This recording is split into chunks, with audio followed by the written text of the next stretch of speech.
KBS 1라디오 뉴스레터 K.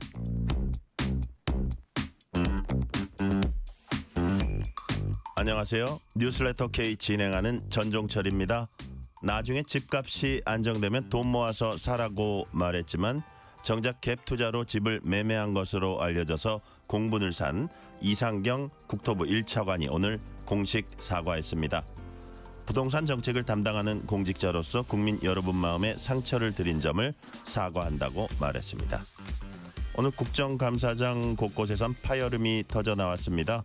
법사위에선 김현지 대통령실 부속실장 증인 출석을 두고 여야가 공방을 벌이다가 여당 주도로 출석 안건을 부결시켰습니다. 행안위에선 오세훈 서울시장과 명태균 씨가 대면했습니다. 정치 토크 코너에서 주요 정치 현안 자세히 분석합니다. 캄보디아에서 벌어진 납치 감금 사태와 관련해서 국회 외통위가 캄보디아 현지에서 국정감사를 벌였습니다. 인터뷰 코너에선 캄보디아 현지에서 국감을 하고 있는 윤후덕 민주당 의원을 전화로 만나봅니다. 청취율 조사 기간입니다. 02로 시작되는 전화가 오면은 뉴스레터 K라고 대답해 주시면 감사하겠습니다. 방송 중에 사연을 보내주시면 추첨을 통해서 치킨 교환권 보내드릴 테니까요. 많은 참여 부탁드립니다. 뉴스레터 K 지금부터 시작합니다.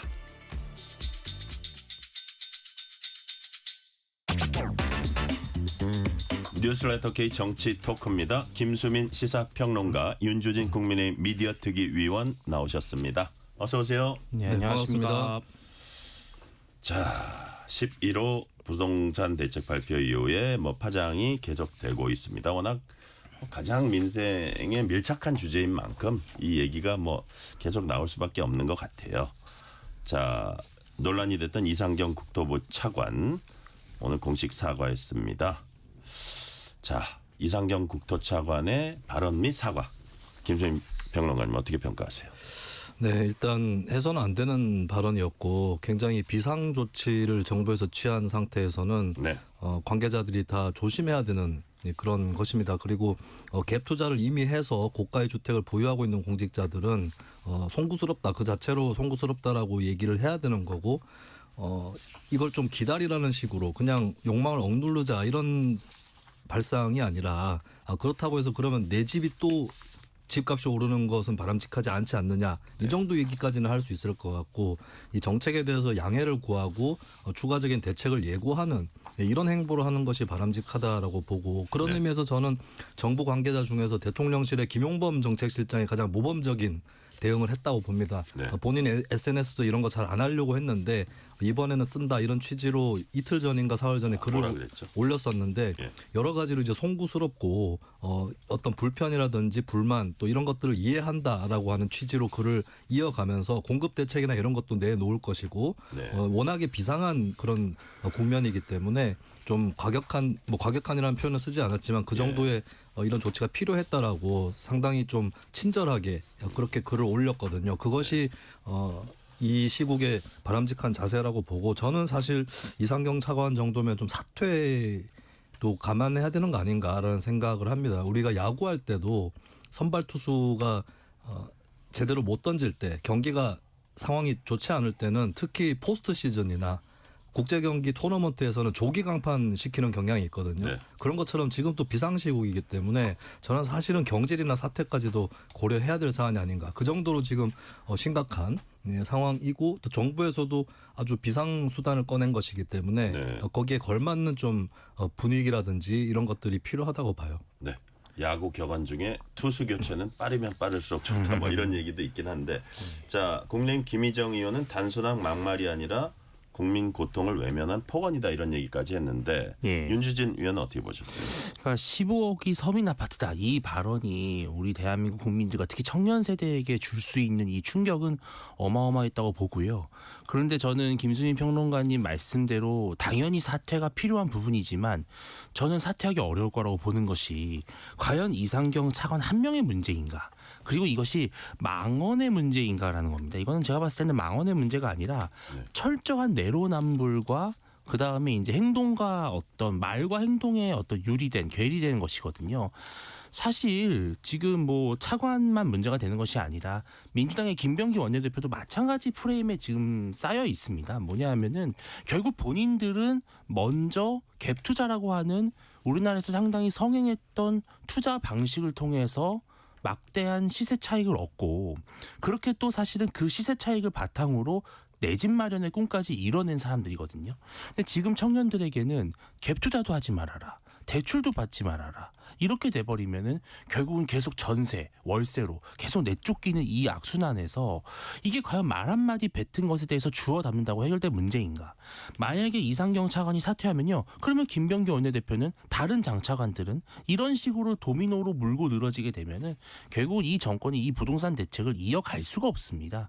그러니까 저는 애초에 이 정책이 잘못된 것이었다라는 걸 인정하고 이상경 차관이라고 하는 분이 그 당시에 했던 그 갭 투자 결정이 물론 뭐 이게 시세 차익을 노리는 것이 도덕적으로 옳냐 그르냐를 떠나서 많은 분들이 사실은 그렇게 부동산 투자를 해왔던 거거든요. 근데 그것을 죄악시하고 역설적으로 윤석열 정부 때는 별로 규제도 안 했고 대출도 안 받고 오히려 집 사는 게 용이했음에도 불구하고 집값이 오히려 소폭 하락했거든요. 그런 여러 가지를 본다면은 이런 무리한 수요를 틀어막는 대책이 오히려 국민의 현실과는 괴리돼 있다. 이 부분이 저는 오히려 드러났다고 봅니다. 자, 여당에서도 박지원 의원 같은 분이 되게 세게 얘기를 했더라고요. 빨리 사퇴해야 된다.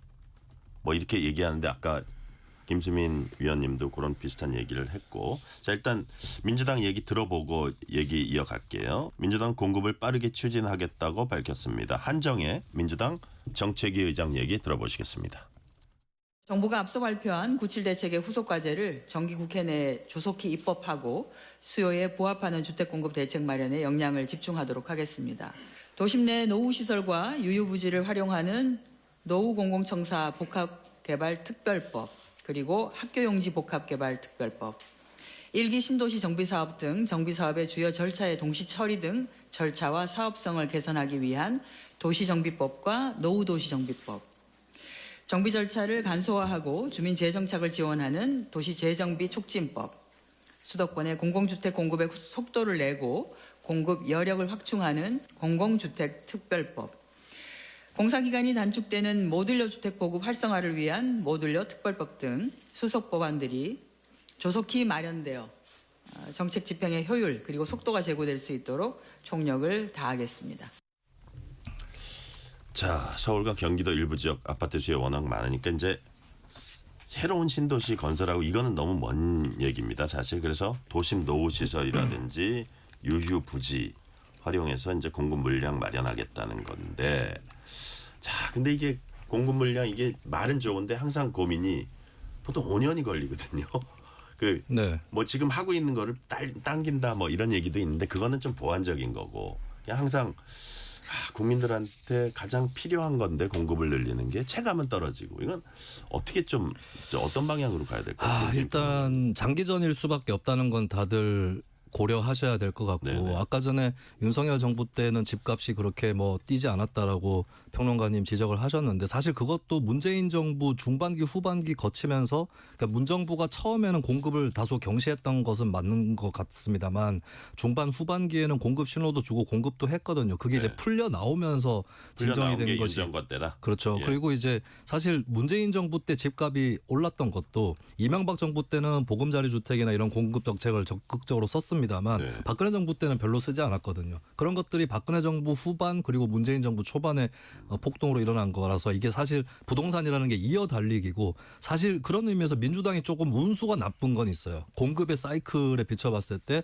정작 본인들이 공급을 늘리더라도 자신들이 정권 잡고 있을 때 그 효과를 별로 보지 못하는 이런 측면들이 있는 것이죠. 근데 그럼에도 어쨌든 현재 정권을 잡고 있는 쪽에서는 최선을 다해야 된다라고 하는 것은 분명한 건데, 이제 공급의 방법이 중요한 것이 되겠죠. 근데 저는 국민의힘에서 특히 좀 잘못하고 있는 것은 자꾸 재개발 재건축에 대해서 강조를 하고 있거든요. 물론 필요합니다. 그리고 재개발 재건축은 어떤 에너지 전환을 위해서라도 주택을 새로 짓는 과정에서 뭐 태양광이 설치된다든가 이런 것들, 또 패시브 주택이 만들어지고 이런 것들을 위해서도 필요합니다만, 근데 시간이 많이 걸리고, 그리고 허무한 거는 예를 들어서 용적률이 200%인데 250%로 올렸다. 그렇게 해서 재개발 재건축을 하면 250% 그만큼이 신규 공급되는 게 아니라 50%포인트만큼이 공급이 된 거거든요. 그런 의미에서는 좀 허무한 성격이 분명히 있습니다. 한 7년 기다려야 되고 또 기다리는 동안에 거주하시는 분들 사실 곧 또 구해야 되고 그러면 또 이제 전세나 월세 문제도 생길 수 있는 거거든요.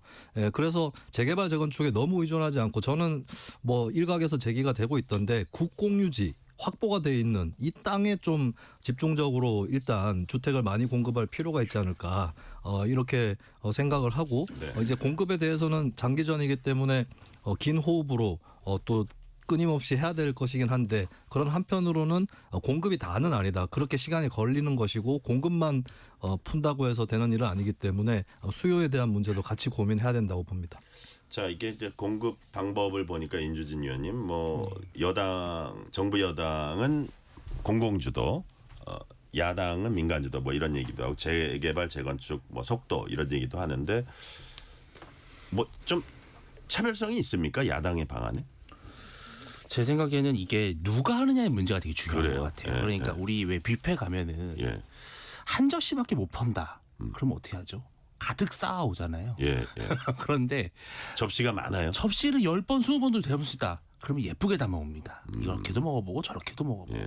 저는 마찬가지라고 보는 게 부동산은 똑같아요.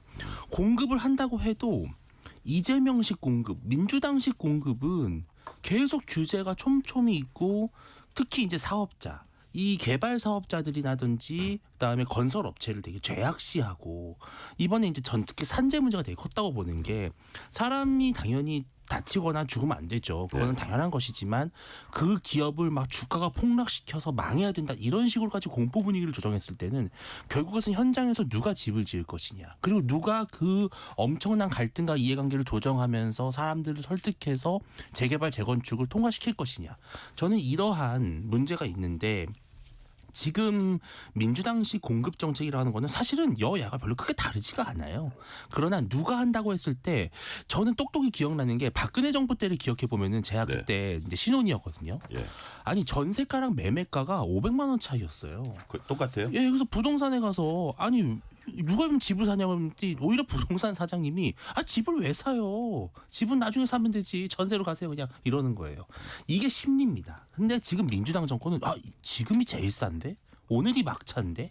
이 심리가 민주당 진보 정권만 들어서면 나타나는 그 이유, 근본적인 이유를 민주당 정부가 성찰해야 돼요. 규제로 인한 부동산 그거는 폭등이다? 결국 집을 짓지 못하게 만들고 집을 짓자는 쪽과 집을 짓지 말자는 쪽에 이 정부는 집을 짓지 말자. 이쪽에 조금 더 손을 들어준다라고 하는 신호가 국민들에게 가는 거죠.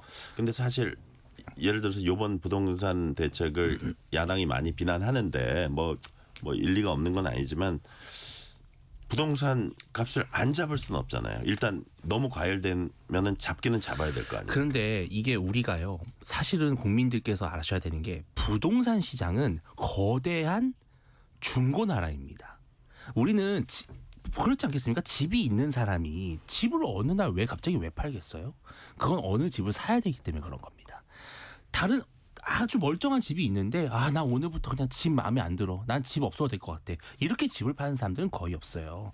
다른 집을 사서 더 평수를 넓히든지 더 저희가 선호하는 곳에 가고 싶다든지 아니면 뭐 스타일을 바꾼다든지 어떤 이유든 간에 수요가 있는 사람이 공급을 일으키는 겁니다. 그런데 지금의 이 수요를 완전히 틀어막는 대책에서는 내가 집을 팔 수가 없고 내가 다른 집으로 이사를 갈 수가 없다라면은 내가 가진 집을 공급할 수가 없는 거예요. 그러니까 저는 이 수요를 막는 정책이 오히려 공급을 위축시키는 것은 당연한 이치다라고 생각을 합니다. 자, 지금 또 가장 민감한 부분이 이번 대책에 포함이 안 됐고 뭐 정부 여당이 이건 아직 아니다 뭐 이렇게 얘기를 하고 있는 부분이 보유세, 이 세금을 과연 건드릴 것이냐 이런 전망들 이런 관측들 분석들 많이 하고 있는데 이와 관련한 장동혁 국민의힘 대표 얘기 들어보시겠습니다. 국민을 대신해서 강력히 경고합니다. 보유세 강화는 집 가진 국민도 집 없는 국민도 모두 고통받는 민생 고문 정책일 뿐입니다. 집이 있는 국민은 집을 가진 죄로 세금 폭탄을 맞게 됩니다. 집이 없는 국민은 집이 없는 죄로 세금만큼 폭등한 전 월세값을 지불해야 합니다. 열악한 주거 환경으로 밀려나는 주거 난민들이 많아질 것입니다. 부동산 규제 중독인 이재명 정권은 집값을 잡기 위해 더 센 규제, 더 센 규제를 연달아 내놓을 것으로 예상됩니다. 그 결과를 국민 모두가 잘 알고 있습니다. 민생 파탄입니다. 부동산을 그저 투기 수요로 치부하는 삐뚤어진 인식과 규제와 세금으로 시장을 통제한다는 잘못된 판단 위에서 나온 부동산 정책은 반드시 실패할 것입니다. 이건 짧게 여쭤볼게요. 김수민 평론가님. 보유세를 어느 시점에서는 강화해야 된다? 네. 안 해야 된다? 해야 된다고 봅니다. 이걸 자꾸 늦추니까 문제가 더 커지는 것이고 국민의힘이 범하는 우가 뭐냐면 문재인 정부 때 썼던 정책 수단이 모두 틀렸다라고 생각하는 거예요. 근데 잘 돌아보면은 그게 다 틀렸다기보다는 시기라든지 조건 그리고 우선순위가 맞지 않았을 때 마치 이제 멧돼지를 잡겠다라고 해놓고 민가로 쫓아보내는 결과가 나올 수 있는 것처럼 그렇게 된 거지. 사실은 멧돼지를 잡으려고 했던 노력 하나하나가 뭐 고구마를 뿌려놓는다거나 꽹과리를 쳐서 몬다거나 이런 것들이 다 틀린 건 아니었거든요. 근데 보유세는 패야 되는 수단이다라고 하는 게 우리나라 보유세 실효세율이 0.1%에 불과합니다. 어떤 분들은 보유세가 한국에서 높은 편이라고 하는데 그게 그런 분들이 주장하시는 게 총조세 비중 그 보유세가 차지하는 비중이거든요. 근데 우리나라는 워낙 다른 세금들이 낮기 때문에 조세 부담률이 낮으니까 보유세가 두드러져 보일 뿐이고 그리고 명목세율만 볼 것이 아니라 실제적으로 어떻게 적용되고 있느냐 봤을 때 보유세 실효세율이 상당히 낮다라고 하는 게 여러 부동산 전문가들이 하시는 말씀이거든요. 그래서 네. 토지거래 허가구역을 비판하는 전문가들 중에서도 적지 않은 사람들이 보유세하고 양도세를 건드려야 된다. 이 얘기를 하고 있는 거고 이걸 자꾸 늦추려고 하면 안 된다. 그러니까 보유세는 올리되 양도세는 거래세는 낮추는 쪽으로 많은 사람들이 주문을 해왔고 그 카드를 써야 된다라고 좀 말씀을 드리겠습니다. 자, 이제 세금을 낼 여력이 있으면 이제 뭐 당연히 내고 세금은 국가에서 부과하면 내는 건데 단지 뭐 이런 게 있는 것 같아요. 뭐 좀 인기 지역에 고가 아파트가 있는데 예. 이제 은퇴해가지고 한 60대 돼가지고 정말 아파트 달랑한 채 있어요. 근데 예. 그게 만약에 보유세가 매년 몇 천만 원이 나오면 그 고가의 1주택자 같은 경우에 부담이 될 거예요. 그런 하우스 푸어가 강남 지역에도 많거든요. 그런 부분은 어떻게 해야 됩니까? 그렇습니다. 왜냐하면은 단순히 집이라고 하는 게 뭐 투자와 자산의 문제를 넘어서서 수십 년간 그 지역에 거주했던 분들 입장에서는 어느 날 난데없이 다른 데로 집 팔고 이사 가라고 하는 거는 청천벽력 같은 소리거든요. 거기에 여러 가지 인적 네트워크라든지 삶의 기반이 다 녹아 있는 분들은 특히 그럴 것이고요. 그래서 이제 아까 말씀하신 대로 양도세와 보유세를 지금 우리나라의 지금 부동산 세제의 가장 큰 문제는 양도세는 양도세대로 엄청 중과세를 때리면서 보유세 부담도 만만치 않다라는 겁니다. 네. 그렇다면은 양도세를 확 없애버려서 집을 정말 원활하게 사고 팔 수 있도록 만든다면은 그렇다면은 보유세를 다소 물더라도 내가 언제든지 이 집을 처분할 수 있다라는 어떤 그런 안도감이 있기 때문에 보유세를 부담할 수 있는 여력이 생길 거예요. 그런데 지금의 상황은 뭐냐면은 보유세는 보유세대로 물면서 내가 이 집을 팔았을 때 막대한 세금까지 때려 맞는다라고 하는 그 문제가 있는 것이고, 근데 저는 이건 이중과세 문제도 있는 겁니다. 왜냐하면은 사실 어떤 사람들이 자산을 축적한다라고 하는 것은 소득세 낼 거 다 내고 뭐 법인세 낼 거 다 내고 어떻게 보면 세 부담을 전부 다 짊어진 상황에서 나중에 축적된 자산으로 집을 마련하는 것이거든요. 또 거기에선 취득세도 내는 것이고요. 그렇기 때문에 보유세를 높이는 것 또한 과연 국민들에 대한 재산권 문제에 있어서 바람직한 부분인가. 그리고 다시 돌아가자면은 이런 보유세와 양도세 문제를 꼭 굳이 건드리지 않고서라도 국민들이 부동산 불장 경기를 보지 않도록 할 수 있는 아주 심플한 방식들이 많은데 꼭 국민들의 호주머니를 털어놔야 되는 것이 궁극적인 방안인가에 대해서는 국민들이 많이 의구심이 있는 것 같습니다. 네, 제가 사실 평론가님. 이제 보유세 관련해서 좀 걱정을 하시는 분들이 주로 제기를 하시는 게 어떤 집이 한 채를 갖고 있는 분이 실거주도 오래 했고 이제 은퇴를 하는 그런 네. 세대인 경우 부담이 되지 않겠느냐라고 하시는데 이것도 금융으로 해결하는 방법이 있다고 보거든요. 그러니까 이를테면 그런 분들의 경우는 보유세를 좀 낮춰주되 일단 납부하는 보유세는 만약에 이 집을 팔 경우에 그때 이제 내지 못했던 세금들을 마저 내게 하는 이런 방법도 있을 수 있습니다. 그렇기 때문에 다양한 정책 수단이 있을 수 있기 때문에 그리고 이제 똘똘한 한 채에 대한 지금 집착과 쏠림 이런 것들을 해결하기 위해서는 네. 보유세 상향 조정이 불가피하다라고 생각합니다. 네. 최상병 특검이 오늘 이종섭 전 국방장관, 임성근 전 사단장 등 7명에 대한 영장 심사에 들어갔습니다. 임성근 전 사단장, 이정호 전 블랙펄 인베스트 대표 모른다고 했는데 배우 박성웅 씨가 이를 뒤집는 진술을 했어요. 같이 식사도 했고 잘하는 사이로 보였다 뭐 이런 건데 그래서 이제 여당은 위증죄로 이제 고발하기로 했습니다. 이게 해당이 되는 겁니까, 윤주진 위원님? 저는 어느 정도는 해당이 된다고 봅니다. 예, 예. 그러니까 이게 전혀 모른다라는 식으로 그러니까 일면식도 없다라고 딱 잘라서 단정적으로 말했다면 네. 그거는 뭐 같이 특히 유명 연예인까지 함께 동석했던 자리라면은 기억하지 않을 수가 없는 그런 상황이기 때문에 저는 충분히 근데 이제 임성근 사단장이 뭔가 진실을 회피하고 수사망을 빠져나가기 위해서 본인에게 유리한 그런 다소 허위의 진술을 했다라는 거는 이제 와서는 제가 봐도 충분히 조금 덮어주기가 어려울 수준이다라고 보이고요. 네. 다만 이것이 이제 본인의 방어권 차원에서 방어권 행사 차원에서 또 그때는 아마 분명히 수사가 진행되고 있었던 시점이었을 겁니다. 보통 우리나라에서 보면은 이 위증이라든지 국회 상임위에서의 질의에서도 네. 본인의 수사에게 불리한 영향을 미칠 수 있는 발언에 대해서는 하지 않을 권리가 또 보장돼 있습니다. 그러한 부분까지 고려한다면 이게 위증이 얼마나 위중한 그런 혐의인지는 또 재판에 가서 다퉈질 문제라고 생각이 듭니다. 네.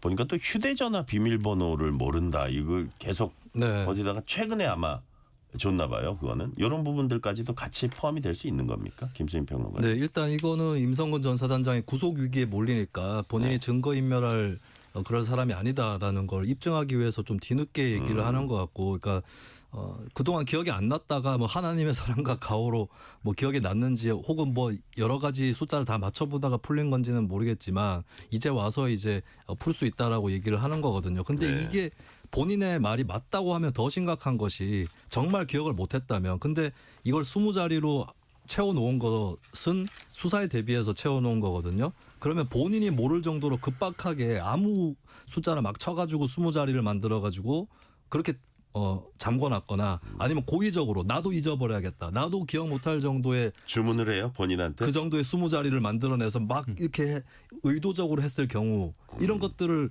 여러 가지 경우를 다 짚어봐도 아주 악의적인 이 증거 은닉에 가까운 그런 행위를 했다라고 하는 것이 이번에 드러난 거고, 그리고 그 하나님 얘기는 왜 괜히 해서 또 이 양심적인 개신교인들을 불편하게 만드는지, 왜 이럴 때 찾는 것인지 참 군인답지 못하다. 이분이 사실 원래는 좀 괜찮은 군인이었는데 어쩌다 이렇게 됐을까, 이런 평가를 받을 만한 분이 아니라 애초부터 좀 군인으로서의 정신에 문제가 있었던 것이 아닌가. 일례로 보면은 본인이 보고를 받았어요. 신문 기사에 해병대가 어떻게 수색 활동을 하는지 보고를 다 받아놓고는 수중 수색인지는 몰랐다. 근데 그게 정말이라면 신문 스크랩을 얼핏 보기만 하고 자기 부하 장병들이 무슨 수색을 하는지도 모르고 지나갔다는 말이거든요.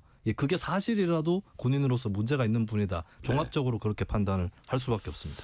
국회 법사위원회에서 국민의힘 김현지 대통령실 부속실장 이화영 변호를 맡았다. 이화영 전 부지사 변호를 맡았다가 교체되던 설주환 변호사 등 증인으로 채택하자고 이제 요구했지만 민주당 반대로 무산됐습니다. 표결에서 민주당 지도로 이제 부결된 건데, 자, 이게 김수민 평론가님, 법사위가 선도해서 한 거다. 다른 데서도 아마 비슷한 모습들이 보여질 거다. 어떻게 예측하세요?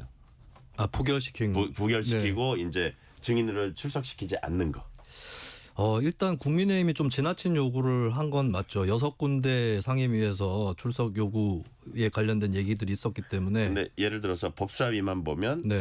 이화영 변호인 교체건, 아니면 어쨌든 뭐 이재명 당대표의 보좌관은 하고 있지만 모든 재판의 컨트롤 타워 역할, 이런 거는 물어볼 만하지 않나, 이렇게 지적할 수도 있거든요. 근데 그렇게 따진다면은 국회 상임위 곳곳이 수사를 하고 신문을 하는 듯한 그런 뭐 법정이라든지 조사실 같은 그런 국감이 되고 말 거거든요. 네. 이 부분에 대해서는 사실 국민의힘도 뭐 사실이 조사되는 게 있고 하면 언론에 발표도 할 수 있는 거고 공개 질의를 할 수 있는 거고 이런 거기 때문에 국감에서는 좀 그런 것들을 자제하는 게 올바르다고 봐요. 그래서 부른다면 운영위원회 정도에서 불러서 일원화하고 또 주제도 국정에 관한 것으로 좁혀서 일단 소화를 하는 게 맞는 것이 아닌가 이렇게 보여지는데 계속 이렇게 상임위 여러 군데서 부르는 거는 국민분들도 아마 여론조사 결과도 나오고 했던 것 같은데 아마 상식적으로 추정해봐도 김현지 전 총무비서관이 출석하는 게 맞다는 생각을 하시는 분들이 많을 텐데 그러나 이렇게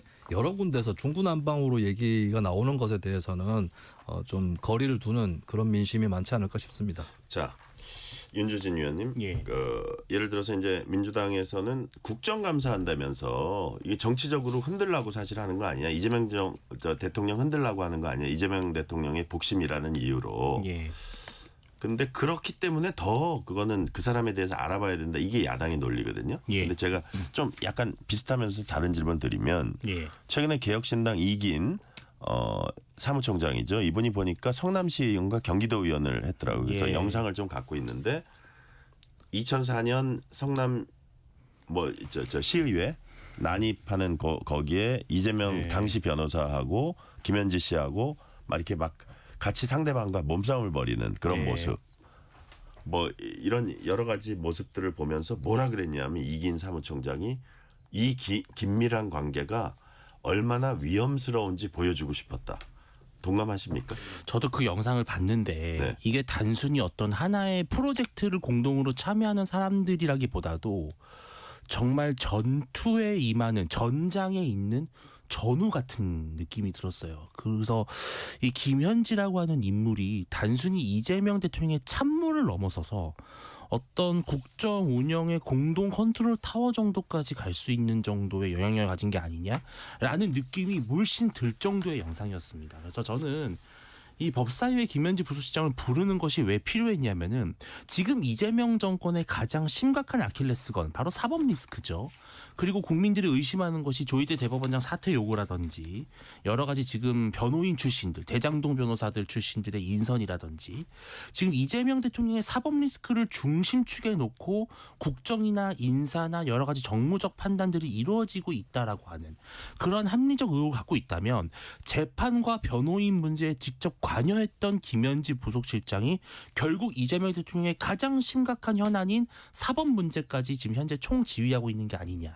이 문제를 들여다보지 않을 수 없다. 이거는 당연하게 법제사법위원회로서 삼권 분립을 책임지고 있는 국회의 한 축으로서 당연히 김현지 부속실장에 물어볼 수 있는 문제고요. 또 하나는 이게 지금 이제 이화영 부지사 같은 이런 판결 문제는 실은 이재명 대통령의 턱 밑까지 와 있는 재판입니다. 그렇기 때문에 그러니까 이제 이화영 부지사가 공범으로 인정이 되고 주범이 이재명 대통령으로 인정되는 순간 이 정권은 사상 노화처럼 무너질 수밖에 없다면 그 진실을 캐묻기 위해서는 당연히 이재명 대통령이 나오면 제일 좋겠죠. 그런데 그것이 불가능하다면은 적어도 그 당시에 재판의 일거수일투족을 다 담당했던 김현지 부속실장을 부를 수밖에 없다. 근데 이것이 부결된 점은 저는 민주당이 전략적으로 매우 오판하는 것이 결국 이번 정기국회는 김현지 정기국회로 만들겠다라는 어떤 본인들의 자충수가 아닌가 생각이 듭니다. 네, 실시간 교통 상황 알아보겠습니다. 라디오 교통정보센터 서휘영 리포터 나와주세요. 네, 이 시각 교통정보입니다. 먼저 수도권 제1순환고속도로 구리에서 일산 판교 방향 불암산 터널에 사고가 있습니다. 현재 1차로 통행이 어렵고요. 퇴계원부터 여파받습니다. 이후 일산에서 김포까지 정체고요. 송내까지는 양방향에서 10km씩 정체 이어집니다. 서해안고속도로 서울 방향 서평택에서 화성휴게소까지 가다서다 반복됩니다. 이후 매송휴게소와 광명역부터 정체고요.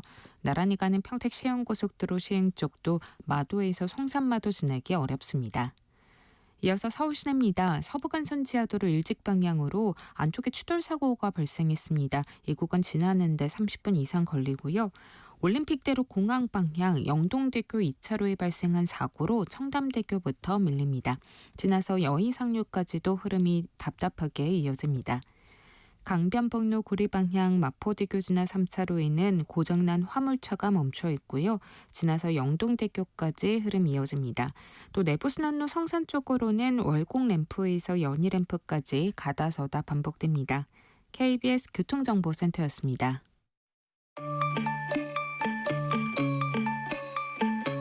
퇴근길 당신과 함께 읽는 세상 이야기 KBS 1라디오 뉴스레터 K 문자 샵 9730 짧은 문자 50원 긴 문자 100원 어플리케이션 콩은 무료 유튜브 KBS 1라디오 계정 채팅창도 열려 있습니다. 뉴스레터 K 정치 토크 김수민 시사평론가 윤주진 국민의 미디어특위 위원과 얘기 나누고 있습니다. 자, 김건희 여사가 어제 그 문체위 국감이었나요? 김건희 여사가 지난 2023년에 일반인에게는 출입이 통제된 경복궁 근정전을 가서 어자라고도 하고 용상이라고도 합니다. 대통령 왕의 자리죠. 어자에 앉았다고 합니다. 국가유산청 얘기에 따르면 역대 대통령 중에도 거기에 앉은 사람은 지금까지 없었다. 김수민 평론가님. 네. 왜 앉았을까요? 어제 관계자가 기억이 안 난다라고 예. 답변을 하다가 조금 말이 바뀐 게 만약에 앉았더라면 이동 중이어서 1, 2분 정도였을 것이다 라고 하는데 정말 그 철없고 이런 어린이가 그냥 한번 앉아보겠다라고 해도 한 몇 초 앉았다가 바로 일어날 거예요. 1, 2분 앉았다라고 하는 건 상당히 오래 앉은 것이다. 그리고 오늘 또 보도가 된 게 명성황후 침실까지 윤석열 김건희 대통령 부부가 들어갔다. 10분간 단둘이 있었다. 또 문 또 원래 닫혀 있는 데인데 열어라 해서 들어갔다. 무슨 부동산 임장 나온 사람도 아니고 이런 행동이 가능한 건가 의아한데 어떻게 좀 헤아려 볼 수 있는 것은 이게 얼마 전에 드러났던 대통령 관저에 히노키탕하고 다다미가 있었다라고 하는 거하고 좀 연결되는 것 같은데 그 문제는 사실 이게 일본의 것이기 때문에 친일이다 이 문제가 아니라 네. 대통령 관저를 사유화한 거거든요. 대통령 관저는 다음 대통령도 써야 되는 건데 어떤 특정 대통령의 취향이 들어간 그런 건축을 공공에서 해버렸다라고 하는 사유화의 문제인데 그러면 이분들이 무슨 생각을 하고 살았을까라고 했을 때 글쎄요. 뭐 여기까지 왔기 때문에 그 자리까지 올라갔기 때문에 실컷 누려보자 이 생각이 기본적으로 있었던 것 같고 심지어는 뒷일을 생각 안 한 것이 아닌가 권력에서 권좌에서 내려가는 이후로 생각하지 않고 살았던 것이 아닌가 이런 생각이 드는 이 소식들 여러 가지를 엮어서 생각을 해봤을 때 그런 심리가 느껴집니다. 처벌 소지가 있나요 이게? 일단 뭐 직권남용 거론하시는 분들이 있던데 김건희 씨가 공직은 아니잖아요. 공무원이 아니기 때문에 그러니까. 직권남용은 아닌 것이고 직권이 없는데 한 것이 문제겠죠. 그런 의미에서 위계에 의한 공무집행 방해라든지 이런 부분은 좀 적용 소지가 있지 않을까 그렇게 생각을 합니다. 자, 어자 용상에 앉은 뭐 사건이라고 해야 되나요? 상황. 윤주진 의원 어떻게 평가하세요? 저도 상당히 참담하게 생각을 하고 이 부분에 있어서는 여야가 진영 논리를 떠나서 공히 비판하고 결코 다시는 있어서는 안 될 일. 왜냐하면 이러한 것들도 어떻게 보면은 대한민국의 여전히 정치의 검은 단면인 것이 어두운 단면인 것이 최고 권력자 혹은 그의 배우자가 이런 매우 비상식적인 행동을 했을 때 그 누구도 제지하지 못했다라는 것이거든요. 저는 공직자 윤리도 생각이 나더라고요. 이건 안 됩니다. 맞습니다. 네. 근데 문제는 쉽지는 않겠지만 물론 안타깝게도 그 공직자 윤리의 최고 정점에 있었던 대통령부터 이러한 부분에 있어서 철저하게 자신의 배우자를 단속하거나 경고하지 않았고 특히 아까 말씀하신 대로 오히려 그 자리에 함께 동행했다라는 점까지 고려해 본다면 다소 매우 안일했던 그리고 상당히 좀 뭐랄까요 본인이 현재 주어진 이 국민이 부여한 권력을 개인의 권력으로 착각했던 것이 아닌가라는 생각이 들고요. 다시 말씀을 드리지만 이것은 우리나라의 시스템적으로도 이러한 권한을 남용하는 문제를 했을 때 그 누구도 용감하게 제지하지 못했다는 점이 저는 되게 좀 서글픈 모습이다 이렇게 생각이 듭니다. 네. 오늘 서울시 대상으로 한 행안위 국감 오세훈 서울시장과 명태균 씨가 대면합니다. 명태균 씨는 완전히 벼르고 있다 자기가 뭐 이런 취지로 얘기를 했고 오 시장은 오전에 출석해서 기자들이 이제 명 씨에 대해서 물어보니까 거짓말이 굉장히 능한 사람이다. 자, 김수민 평론가님, 네. 이 대면 어떻게 될 것 같아요?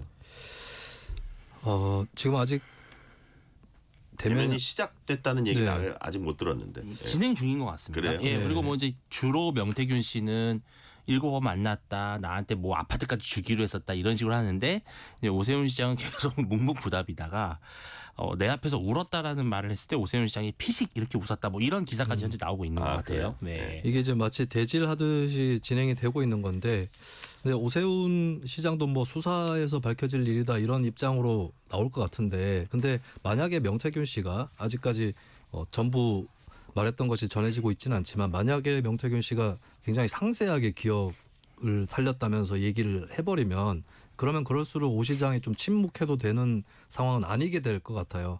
그런 것들이 어떻게 진행될 거냐가 관건인 거고, 정말 7번 만났다라고 하는 그런 부분에 대해서 네. 증거라든지 혹은 증거까지는 아니다 할지라도 상세한 어떤 진술 이런 것들이 나오게 되면 오세훈 시장도 좀 불리하게 그렇게 진행되지 않을까 싶습니다.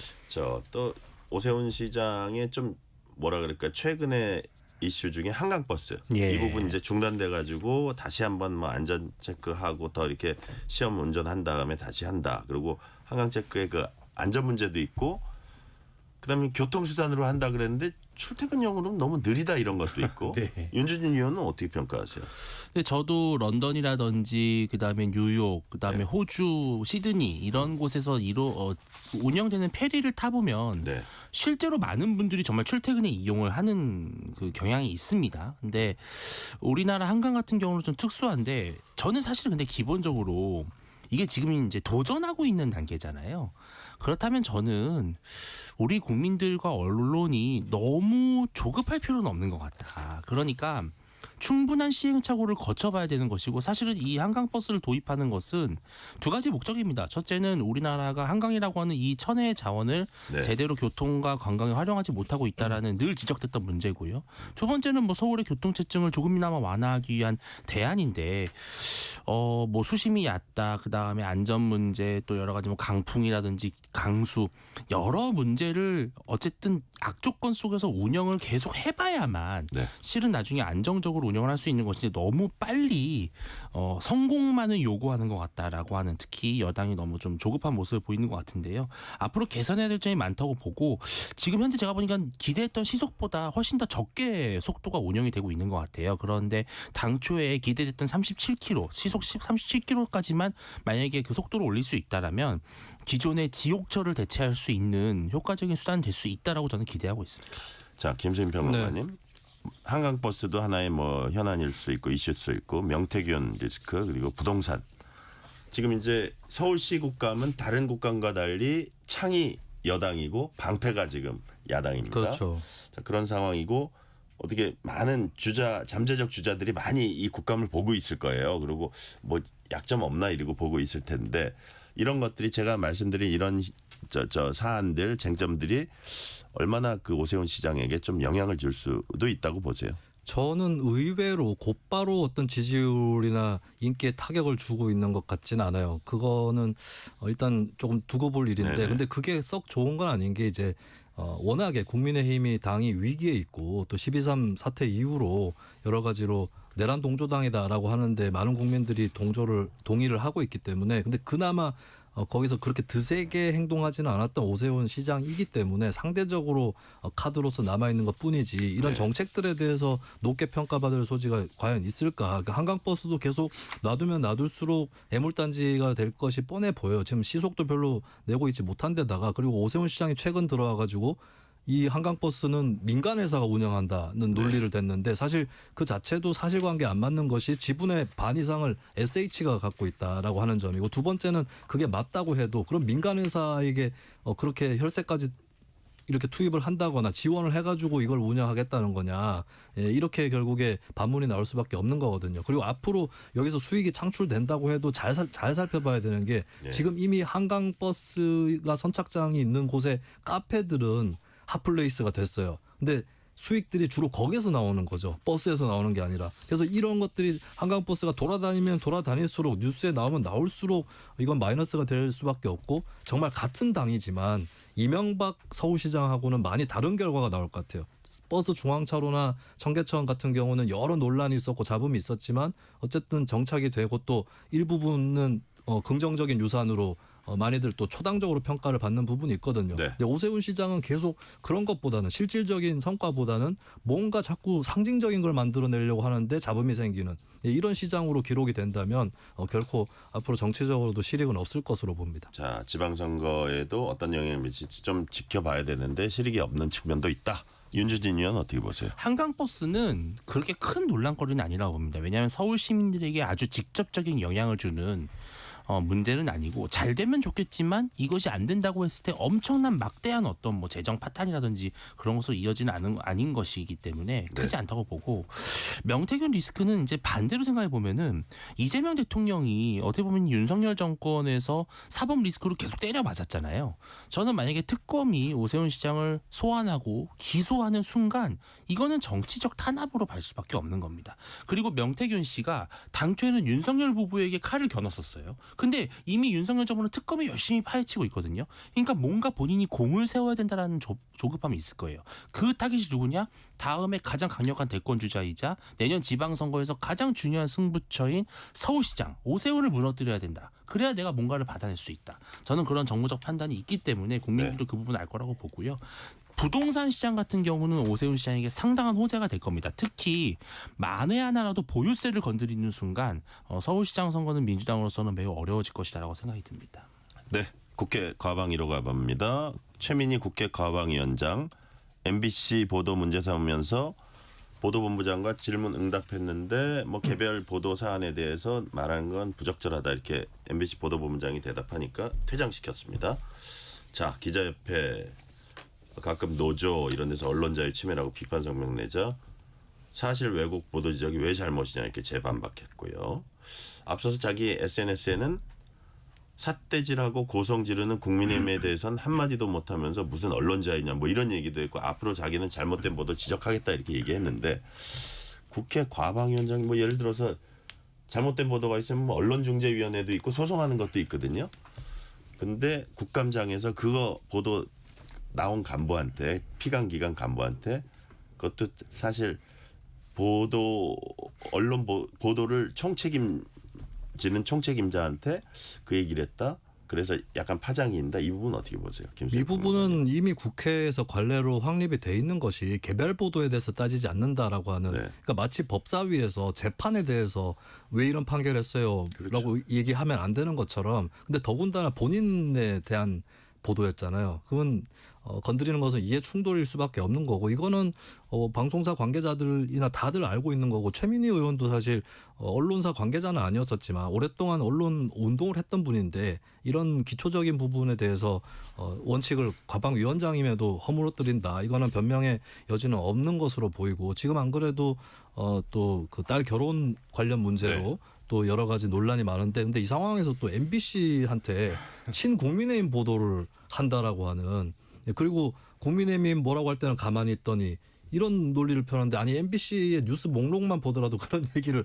할 수가 없는 거거든요. 최민희 의원이 얼마 전에 좀 딸 얘기를 하다가 울컥하셨어요. 그 부분은 진심이라고 보이고 또 많은 분들이 뭐 EBS 다큐멘터리나 이걸 통해 알고 계시죠. 딸이 옛날에 힘들어했었던 부분들. 근데 거기서 끝나는 게 아니라 딸이 힘들었었던 그 청소년기로 다 같이 돌아가 버린. 그러니까 2010년대 초반 중반에 김재철 사장 시절에 MBC를 생각하는 것이 아닌가. 그래서 지금 이 행동들은 지금 언론 단체들이나 진보 성향 언론에서도 계속해서 문제를 제기하고 있는 굉장히 심각한 문제고 오늘은 좀 최민희 위원장이 누그러진 자세를 어느 정도 보여주긴 했는데 이거 빠르게 본인이 좀 이 객관화가 안 된 것 같은데 그 길에서 빨리 벗어나셔야 된다는 말씀드립니다. 자, 예를 들어서 국민의힘 의원은 이런 얘기를 하더라고요. 아니 MBC가 국민의힘에 편파적으로 유리한 보도를 한다 그러면 국민 누가 지금 그걸 동의하겠냐 뭐 이런 얘기도 하고 했는데 왜 그런 모습을 보였을까? 이게 자칫 어떻게 보면 뭐 지금 언론 개혁한다 이러고 있는 와중에 이런 모습이 혹시 약간 언론 진짜 장악하는 거를 아무렇지도 않게 생각하냐 이렇게 의심을 살 수도 있는 부분도 있을 것 같아요. 그러니까 저도 일선 기자들이 이런 말씀하시는 우스갯소리로 역시 세상은 오래 살고 볼 일이야. MBC랑 민주당이 싸우는 날도 있다니. 이런 이야기 우스갯소리를 하시는데 네. 말씀하신 대로 MBC는 지금 뭐 상당히 친민주당적인 친정권적인 성향이다라는 비판을 많이 받고 있고 그런 평가가 대세죠. 그런데 이거는 뭐냐면은 결국은 권력은 안에서부터 무너진다라고 하는 생각이 들어요. 그러니까 이 세상의 모든 권력을 다 집어삼켰습니다. 행정, 사법, 입법, 언론, 방송. 자, 이렇게 되니까 더 그 안에서 조금이라도 자신에게 불편하고 조금이라도 내 편을 들어주지 않는다고 생각이 들었을 때 여기서 이제 균열이 생기는 것이고 서로 삿대질하고 비판하게 되는. 저는 그래서 참 권력은 늘 안에서부터 무너진다. 절대 권력은 절대적으로 부패하고 분열할 수밖에 없다는 생각이 들고. 네. 자, 이 부분은 또 어떠세요? 말 끊어서 예, 죄송한데 아닙니다. 아까 예. 김수민 네. 위원이 잠시 말씀하셨으니까 국회 사랑제에서 국감기간 중에 이제 결혼식을 했고 거기 청첩장에는 카드 결제 기능이 적혀 있었다. 그래서 예. 그 피감기관 뭐 언론사 뭐 이런데 저 화환도 많이 와 있고 그 관계자들도 와 있고 뭐 이런 상황을 얘기하니까 딸 결혼 신경 못 썼다. 뭐 이렇게 이제 해명을 하긴 했거든요.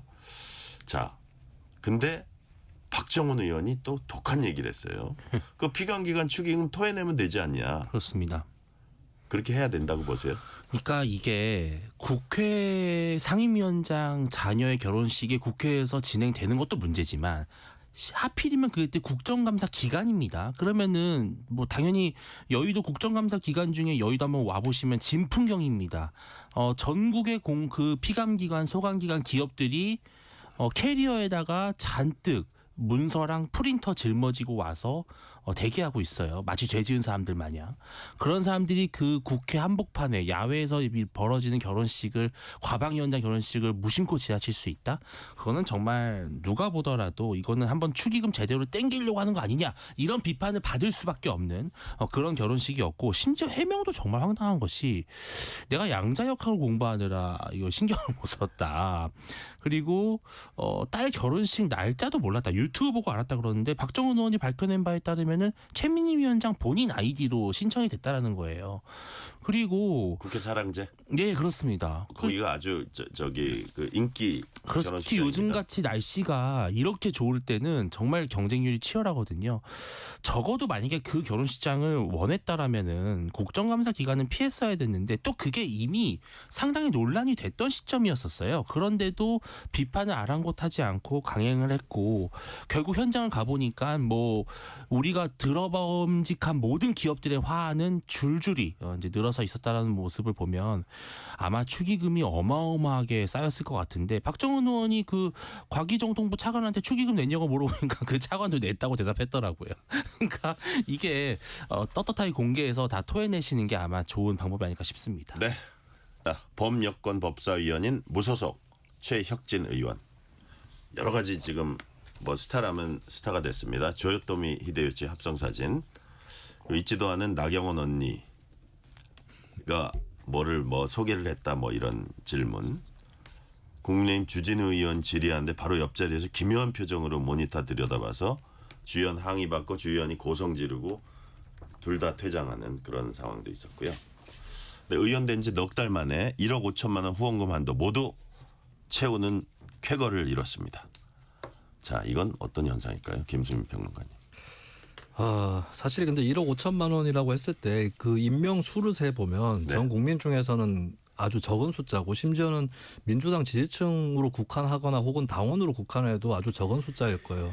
근데 이렇게 극소수이지만 이런 팬덤이라든지 이쪽에 대해서 영합하면 편성을 하면 이렇게 땡길 수 있다라고 하는 걸 보여준 건데 근데 최혁진 의원이 알고 계셔야 될 거는 앞으로 정치를 계속 하시려고 하는 분이고 국회의원 선거가 됐든 단체장 선거가 됐든 지역구 선거에 나가는 그런 것들을 아마 목표로 갖고 계실 텐데 그런 극히 일부의 팬덤의 이런 후원과 성원은 도움이 되지 않는다. 그 사람들이 한 지역구에 다 몰려서 살고 있는 것도 아니고 네. 결국에는 지역에서 특히 우리나라와 같은 소선거구제에서는 1위로 득표를 해야 당선이 되는 건데 분명히 이제 지지당을 다른 당을 지지하는 주민들도 많고 또 정당 지지 성향이 없는 주민들도 많은데 그런 분들이 봤을 때 아니다 이런 생각이 들면 그거는 이제 정치적으로 장래가 없는 거거든요. 네. 근데 참 한편으로는 또 이게 당장에는 또 후원이나 이런 데에서 소위 먹히는 이런 좀 씁쓸한 현상인 것 같습니다. 네.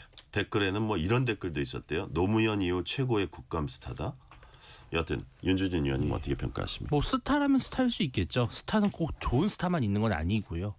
얼마든지 이제 이른바 어그로를 끄는 그런 스타도 있는 것인데, 근데 뭐 저는 1억 5천 후원 저는 익히 예상했던 것이 네. 인터넷에 정말 일반 사람들은 정말 이해할 수 없는 기행을 하는 그런 BJ들이나 방송하시는 분들도 엄청나게 많은 뭐 땡땡 풍선 이런 걸 봤거든요. 그런 것처럼 이건 이제 제가 우려하는 것은 이러한 것들을 보고 다른 정치인들도 야 나도 저렇게 극단적으로 기이한 행위를 해야만 내가 후원금도 모금하고 그리고 내 팬층도 두둑할 수 있다. 이런 잘못된 학습 효과가 퍼져서 악화가 양화를 구축하는 그런 정체가 되는 게 저는 그것이 걱정되는 부분입니다. 악화가 양화를 구축하는 비뚤어진 정치로 가는 것은 우리가 경계해야 된다. 오늘 말씀 거기까지 듣겠습니다. 지금까지 김수민 시사평론가, 윤주진 국민의힘 미디어특위 위원이었습니다. 오늘 말씀 감사합니다. 네, 감사합니다. 고맙습니다. 뉴스레터 K 1부 마치고 2부가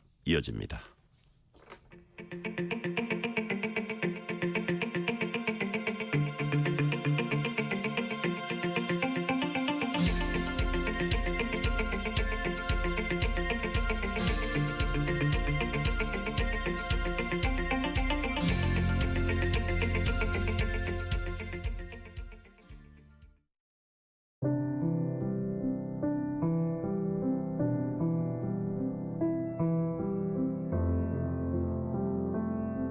KBS 라디오 연중기획 희망충전 대한민국 661번째 이야기.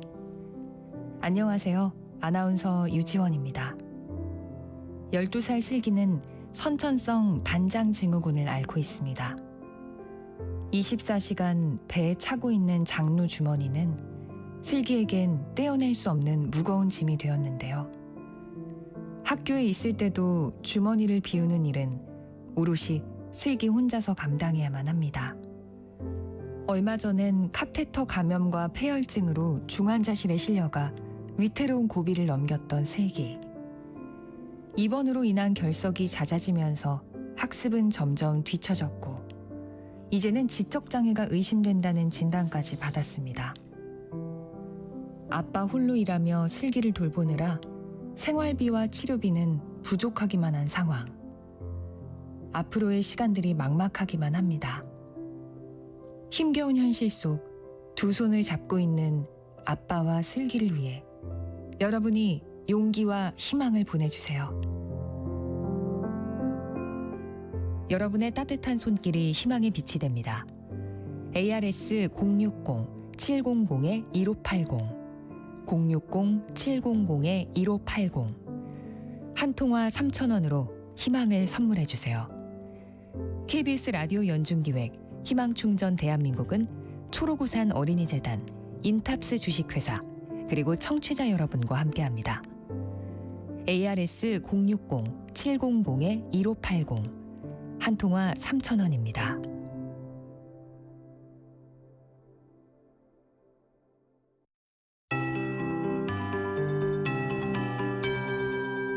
KBS 58분 날씨. 당분간 기온이 평년과 비슷하거나 조금 높겠지만 일요일부터 중부지방 먼저 다시 한 자릿수의 아침 기온으로 떨어지겠습니다. 다음 주 월요일은 서울이 3도로 예상돼 올가을 최저 기온을 다시 갈아치우며 다음 주부터는 추워질 것으로 예상됩니다. 내일 아침은 서울, 대전, 대구 11도 등 전국이 8도에서 15도 분포로 오늘과 비슷한 기온이 예상되고 내일 낮 최고 기온 서울, 세종이 20도, 대구 21, 광주 22도 등 대부분 선선하겠습니다. 있습니다. 다만 많은 비가 내일까지 예보된 동해안은 강릉이 15도 등으로 낮에도 쌀쌀하겠습니다.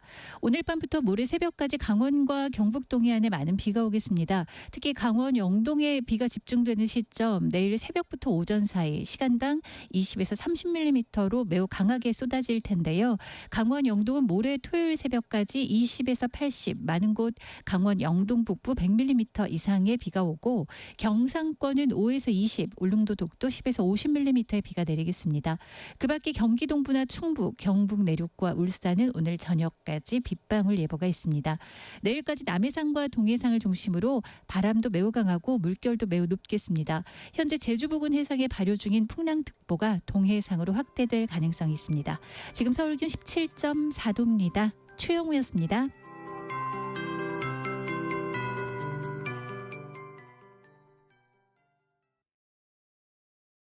정성을 다하는 국민의 방송 KBS가 6시를 알려드립니다. AM 711kHz, FM 97.3MHz, KBS 1라디오입니다. HLKA.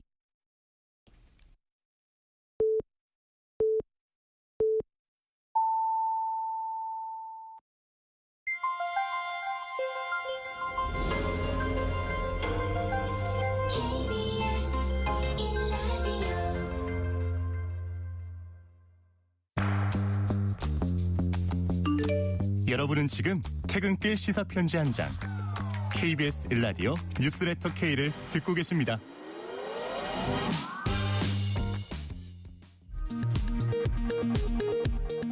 이 시각 라디오 정보센터 뉴스입니다. 이재명 대통령이 미국 CNN 방송과의 인터뷰에서 한미 관세 협상 타결에 시간이 걸릴 수 있다면서도 결국에는 합리적인 합의에 도달할 수 있다고 본다고 말했습니다.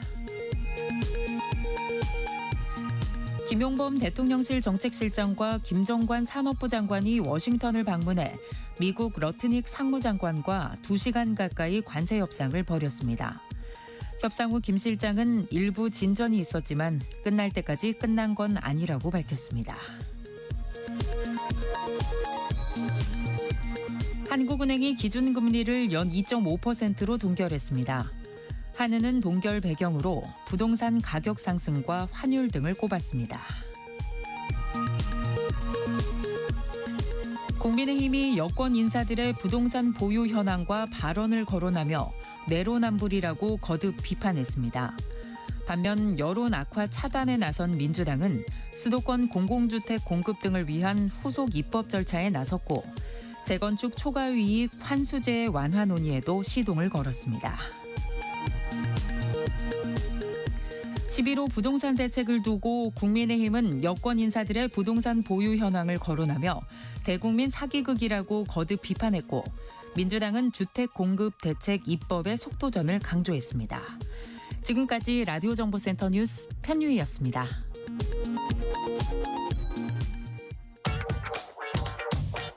뉴스의 진수를 보여주는 인터뷰. 뉴 진수. 한국인 대학생 사망 사건을 계기로 캄보디아 범죄 단지에 가담하거나 납치 감금된 한국인 문제가 국내에 주목을 받고 있습니다. 대사관의 부실 대응 문제도 불거진 가운데 어제 국회 외교통일위원회는 캄보디아 프놈펜에 있는 주 캄보디아 한국대사관에서 현지 국정감사를 벌였습니다. 범죄 단지를 직접 둘러본 외통위원들은 오늘은 캄보디아 경찰청 차장을 만나고 현지 교민들도 만났습니다. 현재 국회 외통위원으로서 캄보디아 현지 점검하고 계신 민주당 윤후덕 의원 전화 연결합니다. 윤후덕 의원님 안녕하세요. 예, 안녕하세요. 저는 민주당 파주 국회의원 윤후덕입니다. 네. 진짜 그 일정 매우 바쁘다고 들었는데 시간 쪼개주셔서 진심으로 감사드립니다. 예. 자, 어제 오늘 계속 바쁜 일정 소화하신 걸로 이제 저희가 들었는데 캄보디아에 도착하신 건 언제예요? 월요일날 밤 11시 한 40분쯤에 도착을 했어요. 아, 그렇군요. 예, 그게 공항에 도착을 하고 나왔는데 네. 이게 뭐 기자분들이 많이 계시더라고요. 아, 한국 그래요? 기자분들이. 또 거기 계시고 오늘도 계신 것 같아요. 네. 예, 그래서 또 잠깐 뭐 이렇게 말씀을 드렸고 거기서 어떤 사람을 만났어요. 네, 누굽니까? 한 40대 한 후반 되는 사람이 네. 저를 자기 한국 사람이고 자기 그 여권을 가지고 얘기하면서 자기가 출국을 하지 못하는데 도와달라고 그래서 이제 대사관의 직원한테 연결을 해서 그 사람이 지금 좀 보호받고 있습니다. 아, 그렇군요. 그런 일이 있었습니다. 아, 그게 진짜 그 대사관의 어떤 대응이나 이게 좀 우리 재외 국민들 도와주는 게 원활치 않다. 그게 진짜 사실이 아닐까 싶은 생각도 드는데. 자, 지금 네. 현재 대사관 분위기도 좀 어수선할 것 같습니다. 지금 거기다 그 대한민국에서 또 외통위원들까지 막 오셨으니까 거기 막 정신 없을 텐데 현재 대사관 분위기는 좀 어떻습니까, 의원님? 뭐 대사는 너무 지쳐 있었어요. 아, 그래요. 아주 지쳐 있었고 그 다 아시는 것과 같이 이렇게 좀 위급한 상황에 감금이 되었다라는 사람들의 신고권이 너무 많이 늘어나니까 이거를 처리하는 거가 기존에 있는 역량 가지고는 도저히 할 수 없는 정도 수준이더라고요. 그래요. 그런 게 2024년, 그러니까 2024년이면 작년이잖아요. 네. 작년 초중반서부터 계속 급등하면서 이 업무가 오버된 거예요. 그러니까요. 그것만 해도 어떻게 보면 본국이 좀 SOS를 취해서 증언이나 뭐 어떤 대책을 좀 마련했어야 되는데 그런 것도 좀 지난 얘기네요. 아, 예. 그래서 이 대사관에서는 본국의 그런 문제를 계속 SOS를 했어요. 네네.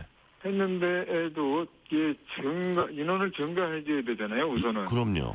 그래서 작년에 그러니까 2024년 아마 11월 달 정도에 한 분 경찰 인력이 한 분 증가됐고 네. 그리고 이제 금년에는 9월 달에 하나 또 늘어나고 그런 상태죠. 네. 그런데 뭐 조금 설명해도 될까요? 예. 아유, 편안하게 말씀하십시오, 의원님. 그러니까 그 감금됐다라는 그 신고 건수가 2023년에는 21건이었어요. 네.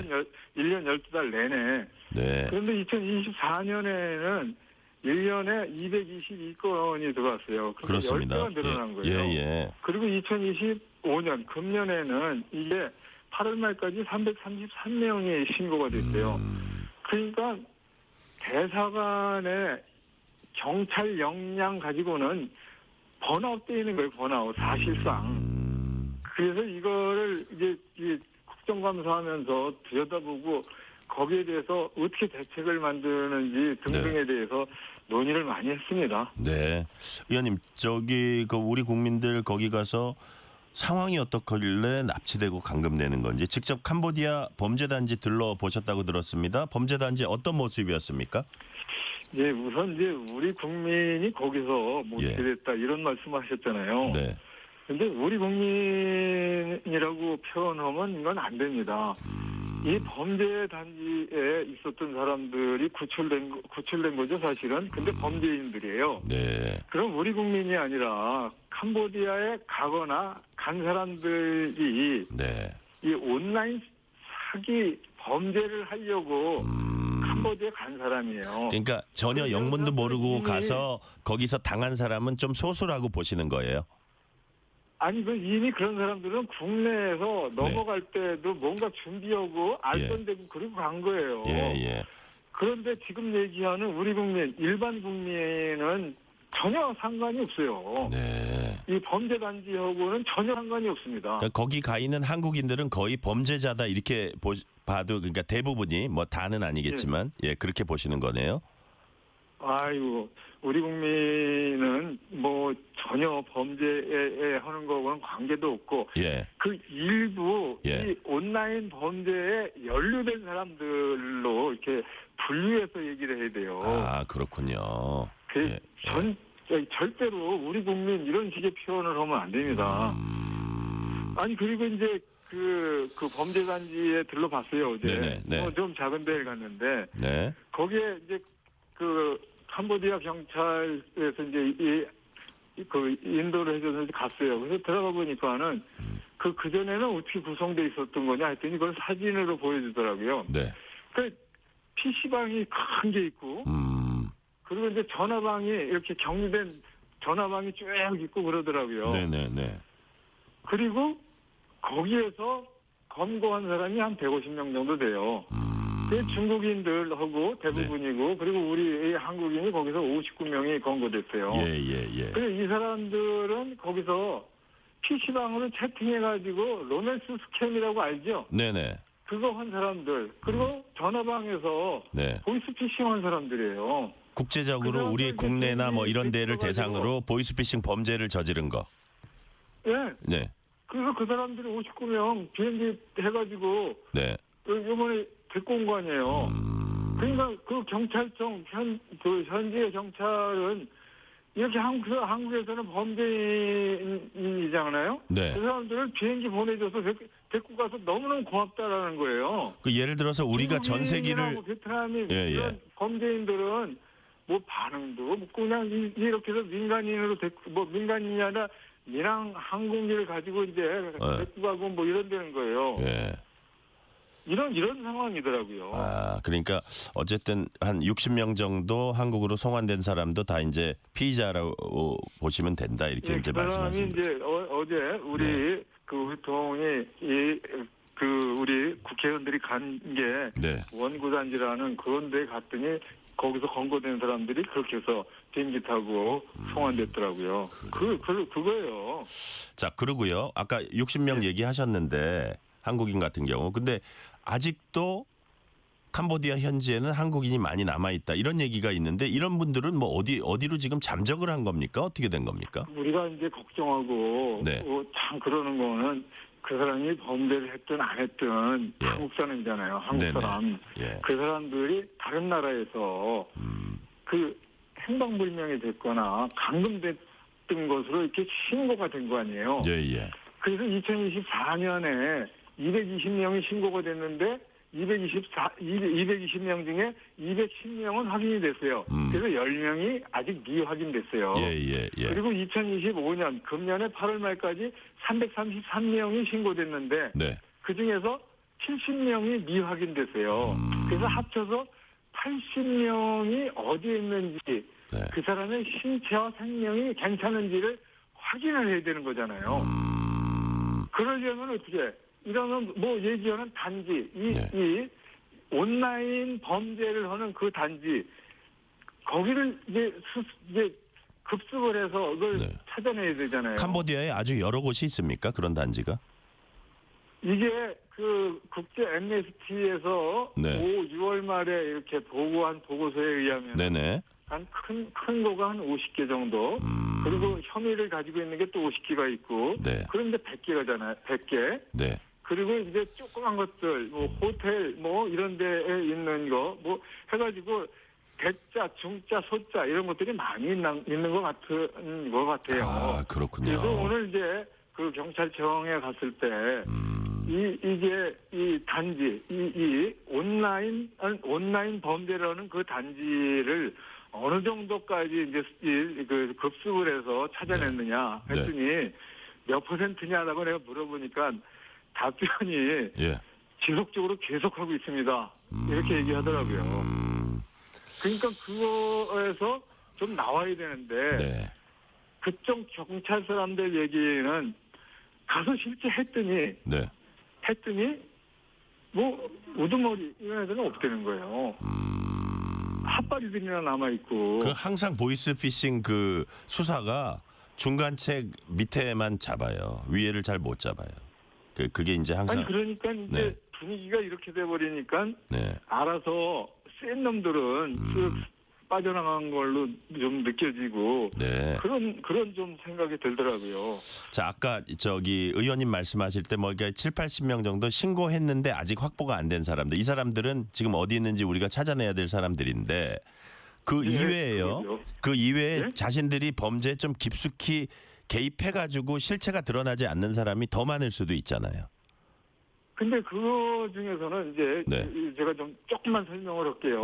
그러면 그렇게 온라인으로 온라인이라는 거는 그 단지 안에서 전화방에서 전화나 PC방으로 그 범죄를 하는 거잖아요. 네. 그러면 이제 채팅하고 또 온라인으로 전화를 하잖아요. 핸드폰으로. 그럼 어디다 해요? 단지에 있는 사람들끼리 하는 게 아니잖아요. 그렇죠. 그러면 서울에 있는 사람한테, 부산에 있는 사람한테, 대구에 있는 사람한테, 목포에 있는 사람한테 전화를 하는 거예요. 예. 그럼 거기에서 채팅을 하고 전화를 하는 이 범죄자들이 네. 한국 사람이에요. 네. 그 사람들이 자기의 고향에 있는 자기가 다녔던 서울에 있는 사람들의 전화번호 가지고 무차별적으로 네. 사기를 치는 거예요. 네. 그렇게 해서 수십만 명, 수백만 명이 당하는 거 아닙니까? 그러면 그렇군요. 범죄의 범행이 일어나는 거는 그러니까 캄보디아에서 일어나는 게 아니고 네. 대한민국의 전국에서 그렇죠. 범행이 일어나는 거예요. 전국에서 피해자가 전화를 발생을 끊고. 하죠. 예. 예. 그렇기 때문에 범죄 단지가 있다라고 막 이렇게 해서 범죄 단지가 많으니까 네. 이를테면 프놈펜이나 캄보디아 전국이 네. 치안이 심각하다 이런 식으로 얘기를 하는데 전혀 아닙니다. 치안 문제, 사기를 당하는 현장은 대한민국 현장에서 네. 서울에서 부산에서 이루어지고 있는 거예요. 그래서 여기에 도시나 여기 네. 캄보디아 전체는 이 온라인 범죄하고는 완전히 별개예요, 별개. 그렇죠. 거기서는 국제적으로 조종을 하고 피해는 우리 국내에서 당하는 거죠. 그게 그러니까 중국인 조직원들은 중국의 북경이나 상해에다가 전화하고 채팅해가지고 돈 버는 거고 네네. 그러는 거예요. 네. 의원님 그리고 그래서 이게 예. 이를테면은 범죄 단지 캄보디아 뭐 이러니까 캄보디아가 범죄 단지고 범죄 도시 캄보디아가 범죄 나라 뭐 이런 식으로 인식이 오인돼 가지고 네. 국가가 참 창피해서 죽으려고 그래요. 아, 경찰들이. 그래요? 근데 그래서 다음 질문 네네. 한국이 보도가 너무 많아서 한국에 대해서 항의하는 그런 분위기가 엄청 세요. 근데 자기들이 캄보디아 범죄 단지를 사람들이. 잘 이렇게 통제 못한 책임도 크잖아요, 사실은. 그럼에도 불구하고. 예, 그래요. 저기 의원님 아까 말씀하신 것 중에 이제 핫발이라는 말씀을 하셨는데 그거는 예. 저희가 이제 방송에서는 하급 조직원으로 제가 순화해서 바로 네, 잡겠습니다.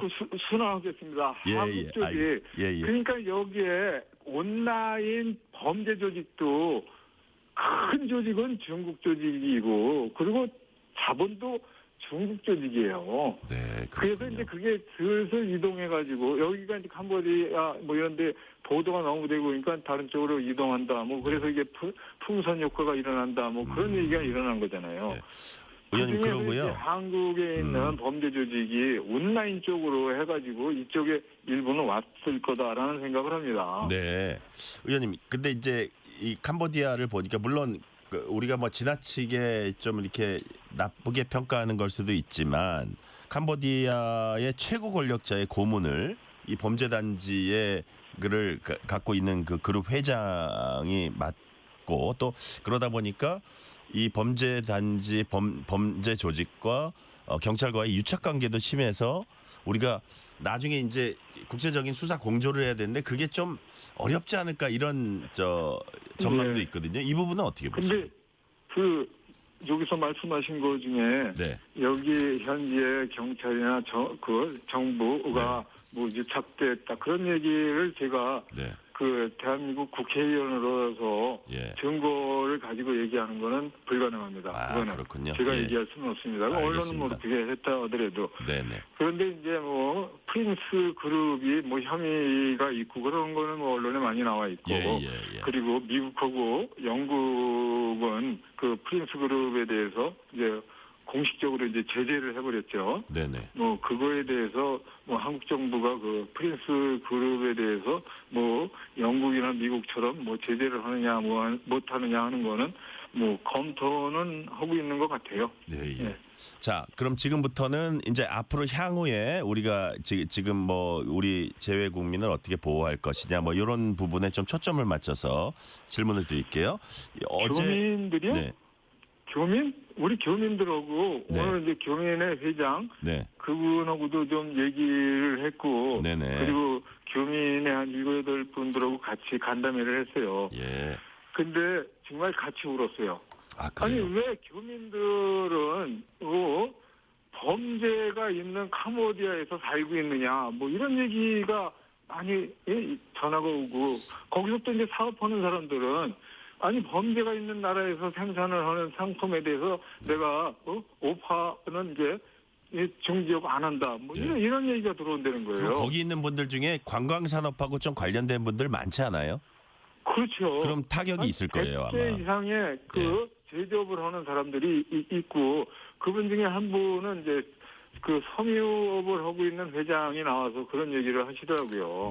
그래서 이게 도대체 우리 교민들은 오히려 이렇게 온라인 범죄를 하면서 이렇게 망가진 사람들이 이제 거의 홈리스 된 사람들이 마지막에는 교민들한테 연락을 해서 몇 푼이라도 좀 만들어 달라. 그거라도 있어야지.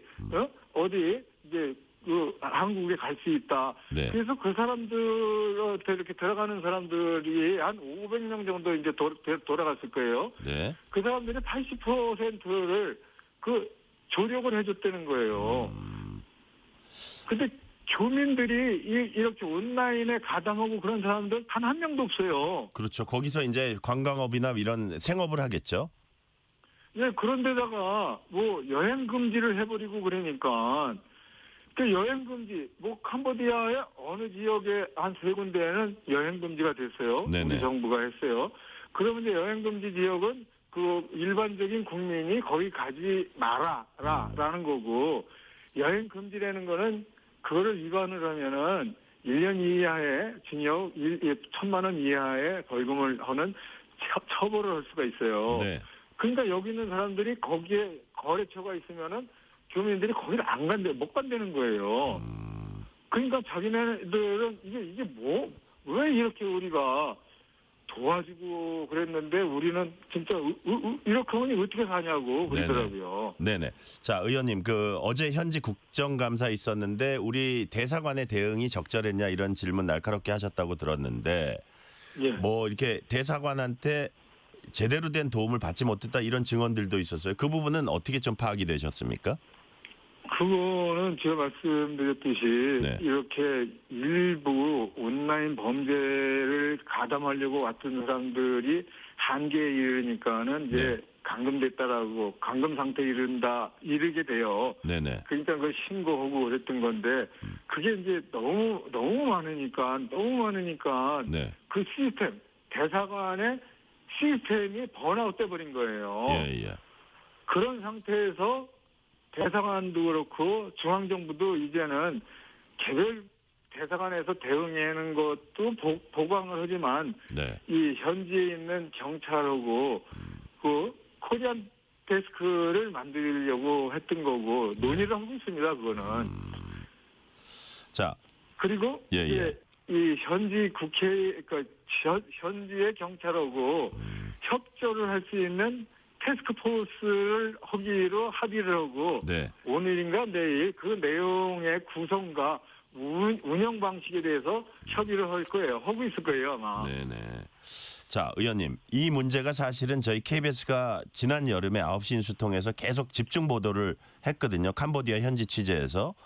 근데 이게 지금 요즘 언론에서 나오는 것도 보면 그때 저희가 보도했던 내용과 거의 같은데 왜 우리나라 정부라든지 이런 데서 이렇게 이거를 손 놓고 있었을까요? 이런 그 중차대한 문제를. 그래서 제가 하나 정확하게 말씀드릴게요. 이게 대사관의 시스템으로는 번아웃 돼버렸고 그리고 현지 경찰하고의 협조 체제를 빨리 만들어야 된다라는 얘기를 했고 그리고 또 하나는 이번에 이 경찰 그러니까 이쪽 현지 경찰이 6월 27일에서 10월 14일까지 3달 반에 계속 수색하고 검거를 했는데 3,455명을 검거를 했어요.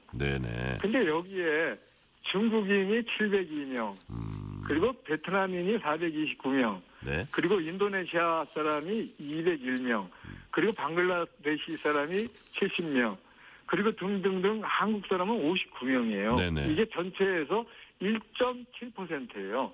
한 20개 나라가 범죄자들로 검거해가지고 보낸 건데 그런데 이거를 보면서 이건 중국 자본, 중국 조직이 움직이는 거기 때문에 중국하고 이 문제에 대해서 협의를 해서 이 근절해야 된다라는 그 외교적 문제를 협의를 해야 되는데 이 중국하고 이런 협상을 해본 적이 없어요, 솔직히. 그러면은 남은 거는 한국의 범죄 조직이 온라인 쪽으로 해서 움직이는 조직을 이제 찾아내야 돼요, 이번에. 그렇죠. 이번에 이제 작업했던, 가담했던 사람들을 이제 구속시키고 지금 경찰이 조사하고 있잖아요. 네네. 그 뿌리를 좀 쫓아가야 될 것 같아요. 상대로 윗선과 아랫선을 다 좀 조사해가지고 이번에 확실히 근절시켜야 돼요. 네. 자, 그 뿌리까지 근절시켜야 된다 말씀하셨는데, 의원님 보이스피싱이나 이 로맨스 그렇을 것 같았는데 이게 채팅하는 거예요. 네. 이게 하루 종일 1년 12달 전국에서 이걸로다가 사기를 당하고 있어요. 그러니까요. 그래서 그걸로 당한 사람들, 저도 그래요. 뭐 4인 가족 이런 데서 2명, 3명이 당했어요, 벌써. 그렇게 해서 개인은 망하고, 집안은 그냥 완전히 망가지고, 그런 진짜 범죄가 그대로 놔두고 있는 거예요. 보이스피싱 범죄 폐해가 엄청나다는 말씀이시죠? 그러니까 캄보디아에서 거기에서 PC방, 전화방이라는 단지를 만들어 놓고 거기서 한국에다가 우리 동네에다가 전화를 하고 채팅해가지고 망가뜨리게 하고 있는 거예요. 이걸 이번에 만들어서 이거를 다 찾아내서 근절시켜야 돼요. 근절시켜야 된다 말씀하셨는데, 의원님 이제 시간 관계상 마지막 질문 짤막하게 드릴게요. 의원님께서는 지난주부터 필리핀, 일본, 중국, 캄보디아 쭉 재공간 국정감사 이어오셨는데, 우리 이제 말씀하신 이 보이스피싱, 국제 보이스피싱 범죄 근절하기 위해서 우리 정부가 어떤 방향으로 대응해 나가면 좋겠다고 보십니까? 제가 말씀드렸듯이 중국하고 이 문제를 좀 협의를 해봐야 돼요. 그리고 이제 우리 조직들, 이 한국 조직들을 근절시켜야 됩니다. 그리고 제가 이제 마지막으로 한 말씀 드리겠습니다. 이게 진짜 유명한 말이 있습니다. 이렇게 부모를 죽인 범인은 잊을 수 있지만 내 돈을 갈취해간 사람은 평생을 잊을 수 없다라는 말이 있어요. 자, 이 국제 보이스피싱 범죄 매우 악랄한 범죄이기 때문에 우리가 어떻게 해서든지 국제 공조를 통해서도 뿌리 뽑아야 한다는 그 말씀까지 오늘은 듣겠습니다. 의원님 오늘 말씀 잘 들었고요. 지금까지 캄보디아 현지 국정감사를 벌이고 있는 국회 외통위원회 윤우덕 민주당 의원이었습니다. 의원님 오늘 말씀 감사합니다. 예, 감사합니다. 편지 왔습니다. 퇴근길 지친 당신에게 힘이 되는 뉴스를 전해드립니다. 매일 저녁 당신과 함께 읽는 세상 이야기. KBS 1라디오 뉴스레터 K.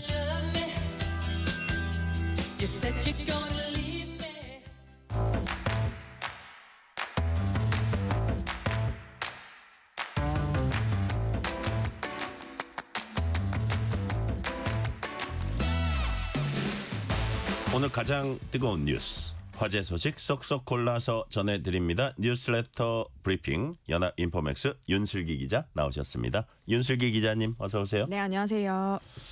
한국은행 금융통화위원회가 오늘 기준금리를 연 2.5%로 동결했습니다. 이번 금리 동결 배경 뭡니까? 네, 일단 이번 금리 동결은 단순한 경기 판단이 아니라 부동산 과열 차단과 정책 신뢰 유지 두 가지 이유가 좀 맞물린 결정이다라고 볼 수 있는데요. 최근 정부가 6.27 대출 규제, 9.7 공급 대책이 이어서 사실 불과 일주일 전에만 해도 10.15 부동산 안정화 대책까지 내놨잖아요. 그럼에도 불구하고 서울 아파트 가격이 오히려 0.5% 이상 오르는 등 시장 대책이 좀 무력화 흐름을 보이고 있는 상황입니다. 이 때문에 이창용 한국은행 총재가 국정감사 검사에서도 한은이 유동성을 더 풀면 오히려 부동산 시장에 불을 지피는 결과를 낳을 수 있다며 선을 그었거든요. 결국 한은은 지금은 금리가 내릴 때가 아니다라는 판단을 내린 걸로 보이는데요. 특히 수도권 전역이 규제 지역으로 묶이고 15억 원이 넘는 집의 주택이 담보대출이 한도가 2억 원에서 4억 원으로 더 줄여지는 등 더 강한 부동산 규제가 나온 지 불과 일주일 만에 한은의 금리 인하 시점이 좀 겹치면 정책 엇박자로 비칠 수 있다라는 점이 고려된 것으로 보입니다. 네, 이번 결정엔 부동산 시장뿐 아니라 최근 환율 불안 문제 말씀하신 대로 그런 것도 영향 미쳤다는 분석 나오는데 지금 환율은 지금 어떤 상황이에요? 네, 일단 환율은 지금 한은이 가장 민감한 변수 중 하나인데요. 최근 원달러 환율이 1,430원을 넘었고 심지어 네. 오늘은 장중에 1,440원을 넘으면서 6개월 만에 최고 수준을 기록했거든요. 네. 이 상황에서 이제 금리까지 내리면 금리 차익을 노린 외국 자금이 빠져나가면서 네. 원화 가치가 더 떨어질 위험이 커지고 또 부동산에는 또 유동성 폭탄, 환율엔 원화 약세 고착이라는 이중 리스크가 생기는 겁니다. 네. 더욱이 미국과의 관세 협상 불확실성까지 겹치면서 한은으로서는 좀 방어적인 통화 정책 기조를 유지할 수밖에 없었다라는 분석이 나오는데 한은 내부에서는 금리 인하는 경기 부양 효과보다 물가, 환율 불안의 부작용이 더 크다는 인식이 뚜렷한 것으로 전해지고 있습니다. 결국 좀 금리 동결이 환율 방어, 금융시장 안정을 위한 불가피한 선택이었다라는 시각입니다. 네. 앞으로 한국은행의 통화정책 방향이 주목되고 있습니다. 11월이나 연말쯤 금리가 인하될 가능성 있다고 보세요? 네, 일단 시장 전망은 단기 인하는 어렵고 내년 상반기 완화 가능성에 좀 모아지고 있는데요. 우선 집값과 환율이 안정되지 않는 한 한국은행은 다음 달에도 금리를 내리기 어려울 거라는 게 전문가들의 공통된 의견입니다. 전문가들은 10, 15 대책의 효과가 아직 체감되지 않았고 부동산과 환율 불안이 이어진다면 다음 달 금리 인하는 사실상 불가능하다라고 진단하고 있고요. 다만 내년 상반기에는 상황이 조금 달라질 수 있는데요. 반도체 수출 회복세와 주식시장 상승으로 소비 심리가 좀 개선되고 내년엔 경기 회복 흐름이 예상된다라는 시각 때문입니다. 그때는 한은이 점진적인 완화 시도를 전환할 가능성이 있고요. 다만 당분간은 급격한 변화보다는 시장 안정을 최우선으로 하는 보수적인 통화정책 기조가 유지될 것이라는 시각이 지배적입니다. 네, 지금부터 주제를 좀 바꿔볼게요. 병원들이 MRI, CT 같은 고가 의료 장비를 새로 들여놓으면은 그 뒤로 건강보험 진료비가 거의 2배 가까이 늘어난다. 이런 분석 결과가 나왔다고 합니다. 이번 조사 결과는 우리가 이거 어떻게 해석해야 합니까? 네, 일단 이번 조사 결과를 의료계의 공급 수발 유효 현상이다. 이게 수치로 입증된 대표적인 사례다라고 평가할 수 있겠는데요. 이게 국회 보건복지위원회 김미애 의원이 건강보험 심사평가원 자료를 분석한 결과입니다. 네. MRI를 새로 설치한 의료기관의 진료비가 설치 전 평균 5억 원대였는데 설치 후에 10억 원대에 근접했거든요. 무려 89% 증가. 그러니까 1.9배, 2배 가까이 늘어난 겁니다. CT 역시 설치 전보다 35% 증가했는데요. 이게 단순히 장비를 갖췄다는 이유만으로 의료 이용량 자체가 늘어난 것으로 볼 수 있습니다. 검사 건수 역시 MRI는 1.84배, CT는 1.36배 증가해서 진료비 상승이 검사 횟수 증가와 좀 직접적으로 연관이 돼 있다라는 점을 보여주고 있고요. 결국 병원이 좀 장비를 들이면 환자는 늘어나지 않아도 검사 횟수가 많아진다라는 의료 공급의 자기 확대 구조가 그대로 드러난 셈이다라는 지적입니다. 네. 근데 우리가 CT나 MRI 많이 찍는 게 반드시 좋은 건가 이런 얘기도 이제 평소 때 하기도 하는데 자 그렇다면 어떤 그 비용적인 측면이나 이런 측면에서도 고가 장비가 많아짐으로 인해서 부작용이 있을 수도 있는 건가요? 네, 맞습니다. 이게 MRI나 CT가 사실 분명히 필수적인 진단 장비이기는 한데 문제는 이게 과잉 검사로 좀 이어질 수 있는 구조 때문인 건데요. 예. 장비가 도입이 되면 병원 입장에선 사실 유지비와 투자비를 좀 회수를 해야 된다 보니 불필요한 검사까지 늘어날 유인이 생기는 겁니다. 이걸 보건경제학에서는 로머의 법칙이다라고 부르는데요. 네. 병상이 늘어나면 입원 환자가 늘고 장비가 늘면 검사 건수가 늘어난다라는 의미입니다. 실제 실제로 2019년 이후 전국 의료기관에 MRI와 CT가 2,800대 이상 추가 도입되면서 네. 건강보험 진료비 지출이 함께 급증했는데 이런 구조가 지속되면 국민 건강보험 재정이 좀 과도하게 소모되고 결과적으로 건강보험료 인상 요인으로까지 이어질 수 있습니다. 그러니까 의료 접근성은 좀 높아지지만 재정 효율성과 적정 진료의 균형이 좀 무너지는 부작용이 우려되고 있는 상황입니다. 네.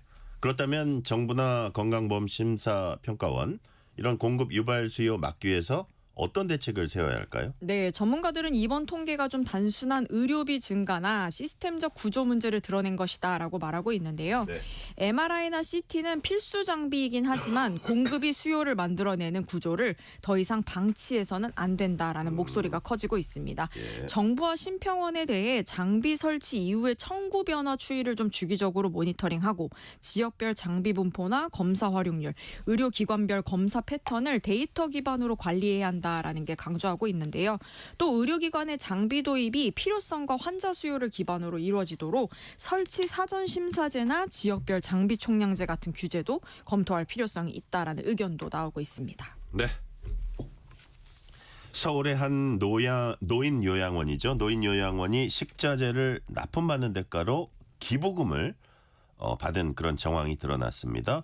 겉보기에는 이제 후원처럼 보였는데 실제로는 납품 계약과 연계된 조건부 기부였다는 겁니다. 이거 구체적으로 어떻게 된 거예요? 네, 이번 사건의 핵심은 기부라는 이름 아래에서 사실상 대가성 거래가 이루어졌다라고 볼 수 있는데요. 네. 이 서울의 한 노인 요양원에서 약 220명의 노인이 생활하는 대형 시설인데 이곳에 2019년부터 2023년까지 CJ 프레시웨이로부터 32억 원의 식자재를 공급받는 계약을 맺었습니다. 그런데 입찰 제안서에 식자재 납품이 이루어지면 매출의 5%를 기부하겠다라는 문구가 명시되어 있었던 건데요. 결국 4년 동안 요양원은 8억 원의 기부금을 받았고 CJ 프레시웨이는 이를 사회공헌 활동으로 처리한 겁니다. 네. 비슷한 구조는 다른 복지관 계약서에서도 확인이 됐는데요. 납품 기간 중에만 기부금을 지급한다라는 조건이 붙어 있기도 했습니다. 그러니까 기부가 아니라 계약 유지의 대가로 작동하고 있었다라고 볼 수 있는데 복지시설 관계자들은 감사 표시의 차원이었다라고 말하고 있지만 CJ 내부 직원들은 식자재 납품을 유인하기 위한 좀 명백한 거래였다라는 점을 인정하기도 했습니다. 네. 결국 기부라는 형식은 취했지만 사실상 뒷거래성 리베이트 아니냐 이런 지적도 나오고 있다고 하는데 이게 법적으로도 문제가 될 수 있어요. 네, 현행법에는 기부금은 어떤 대가나 조건 없이 제공돼야 한다라고 명확히 규정하고 있는데 이번 사례는 납품 계약이 이루어지면 그 대가로 기부금을 지급한다라는 구조기 때문에 법의 취지에 정면으로 반하기 때문입니다.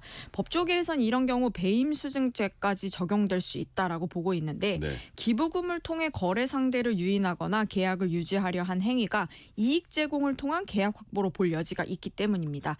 세무 전문가들은 이런 구조가 기부금 위장, 회계 처리의 전형적인 사례다라고 지적하기도 하는데요. 일반적으로 납품 대가성 지출은 판촉비나 접대비로 처리해야 하는데 CJ 프레시웨이는 이를 세금 감면이 가능한 기부금으로 잡았다라는 점이 핵심입니다. 네, 그렇다면 식자재를 납품했던 CJ 프레시웨이 어떤 입장 내놨습니까? 네, CJ 프레시웨이는 다른 식자재 유통업체들도 모두 비슷하게 하고 있어 관행을 따랐다라는 입장인데요. 하지만 내부 문서에 따르면 회사는 2022년부터 3년간 전국 480여 개 복지시설에서 총 135억 원을 기부했는데 네. 그중 상당수가 자사 납품처였습니다. 이게 좀 사회공헌이라기보다는 거래 기반 확보 전략으로 볼 수 있다라는 분석이 나오고 있고요.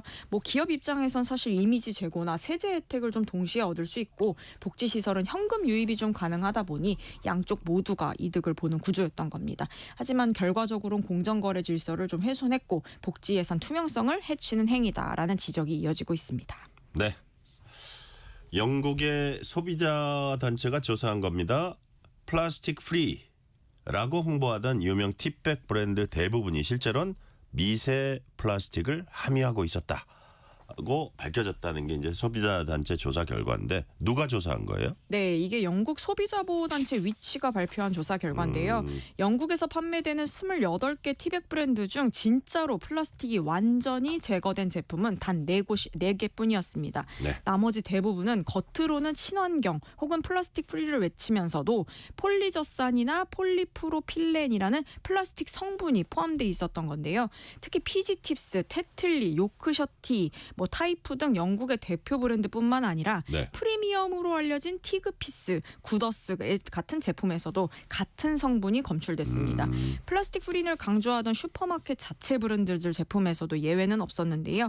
문제는 식물성 플라스틱인 폴리저산조차 뜨거운 물에 쉽게 분해돼 미세 입자로 변한다라는 점인데 소비자들이 사실 매일 마시는 차 한 잔 속에서 이게 나노 크기의 미세 플라스틱을 함께 섭취할 가능성이 있다라는 경고입니다. 네. 자, 식물성 플라스틱이라면 그래도 친환경 아니냐 이제 반론도 있을 수가 있을 것 같은데 여기에 대해서 전문가들은 뭐라고 합니까? 네, 많은 브랜드들이 이게 폴리저산이라는 식물에서 유래했으니 네. 친환경이다라고 주장하고 있긴 한데요. 과학적으로는 플라스틱의 한 종류거든요. 그래서 그래요? 폴리저산은 옥수수나 사탕수수에서 추출한 젖산으로 만들어지지만 이게 특정 온도와 습도의 산업용 퇴비화 시설에서만 분해가 가능한 겁니다. 우리가 가정에서 사용하는 환경이나 차를 우리는 뜨거운 물 안에선 분해되지 않고 오히려 미세 입자로 쪼개지는 건데요. 이게 한 연구에 따르면 폴리프로필렌 티백 하나에 차 1mm당 12억 개의 미세 플라스틱 입자가 나왔거든요. 그러니까 이 입자들의 평균 크기가 136.7 나노미터, 머리카락 굵기의 약 7만 분의 1 수준이라 이게 만약 섭취할 경우엔 소장 점막을 통과해 세포 핵까지 침투할 수 있는 크기다라고 분석이 됐습니다. 네. 소비자가 플라스틱 프리다 이 문구만 나는 못 믿겠어 한다면 그렇다면 소비자 입장에서는 어떤 선택을 하는 게 좋을까요? 네, 먼저 티백보다는 좀 입차 형태로 차를 우리는 것이 미세 플라스틱 노출을 줄이는 가장 확실한 방법이고요. 또 제품 포장에 100% 종이 기반 티백 혹은 플라스틱 프리 인증 마크가 명시된 브랜드를 고르는 것이 좋습니다. 이번 조사에서 드래곤플라이, 트와이닝스, 햄스테드, 푸카 일부 제품이 실제 플라스틱 프리로 확인이 됐거든요. 다만 이들 제품 중 일부도 제품군에 따라 폴리저산을 사용하는 경우가 있기 때문에 제품별 성분표 확인을 필수로 확인하셔야겠습니다. 윤 기자님, 네. 저 지금 티백 차 먹고 있는 거죠? 네, 그것도 먹으면서 내가 먹고 있다는 생각은 안 했는데 오늘 말씀 여기까지 듣겠습니다. 뉴스레터 브리핑 지금까지 연합 인포맥스 윤슬기 기자였습니다. 오늘 말씀 감사합니다. 고맙습니다.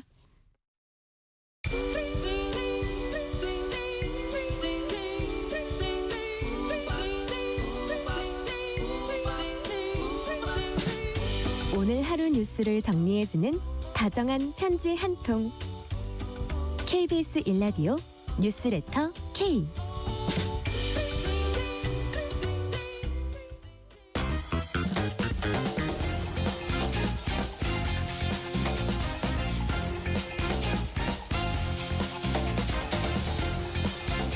한 주의 스포츠 소식 전해드립니다. 스포츠는 완수.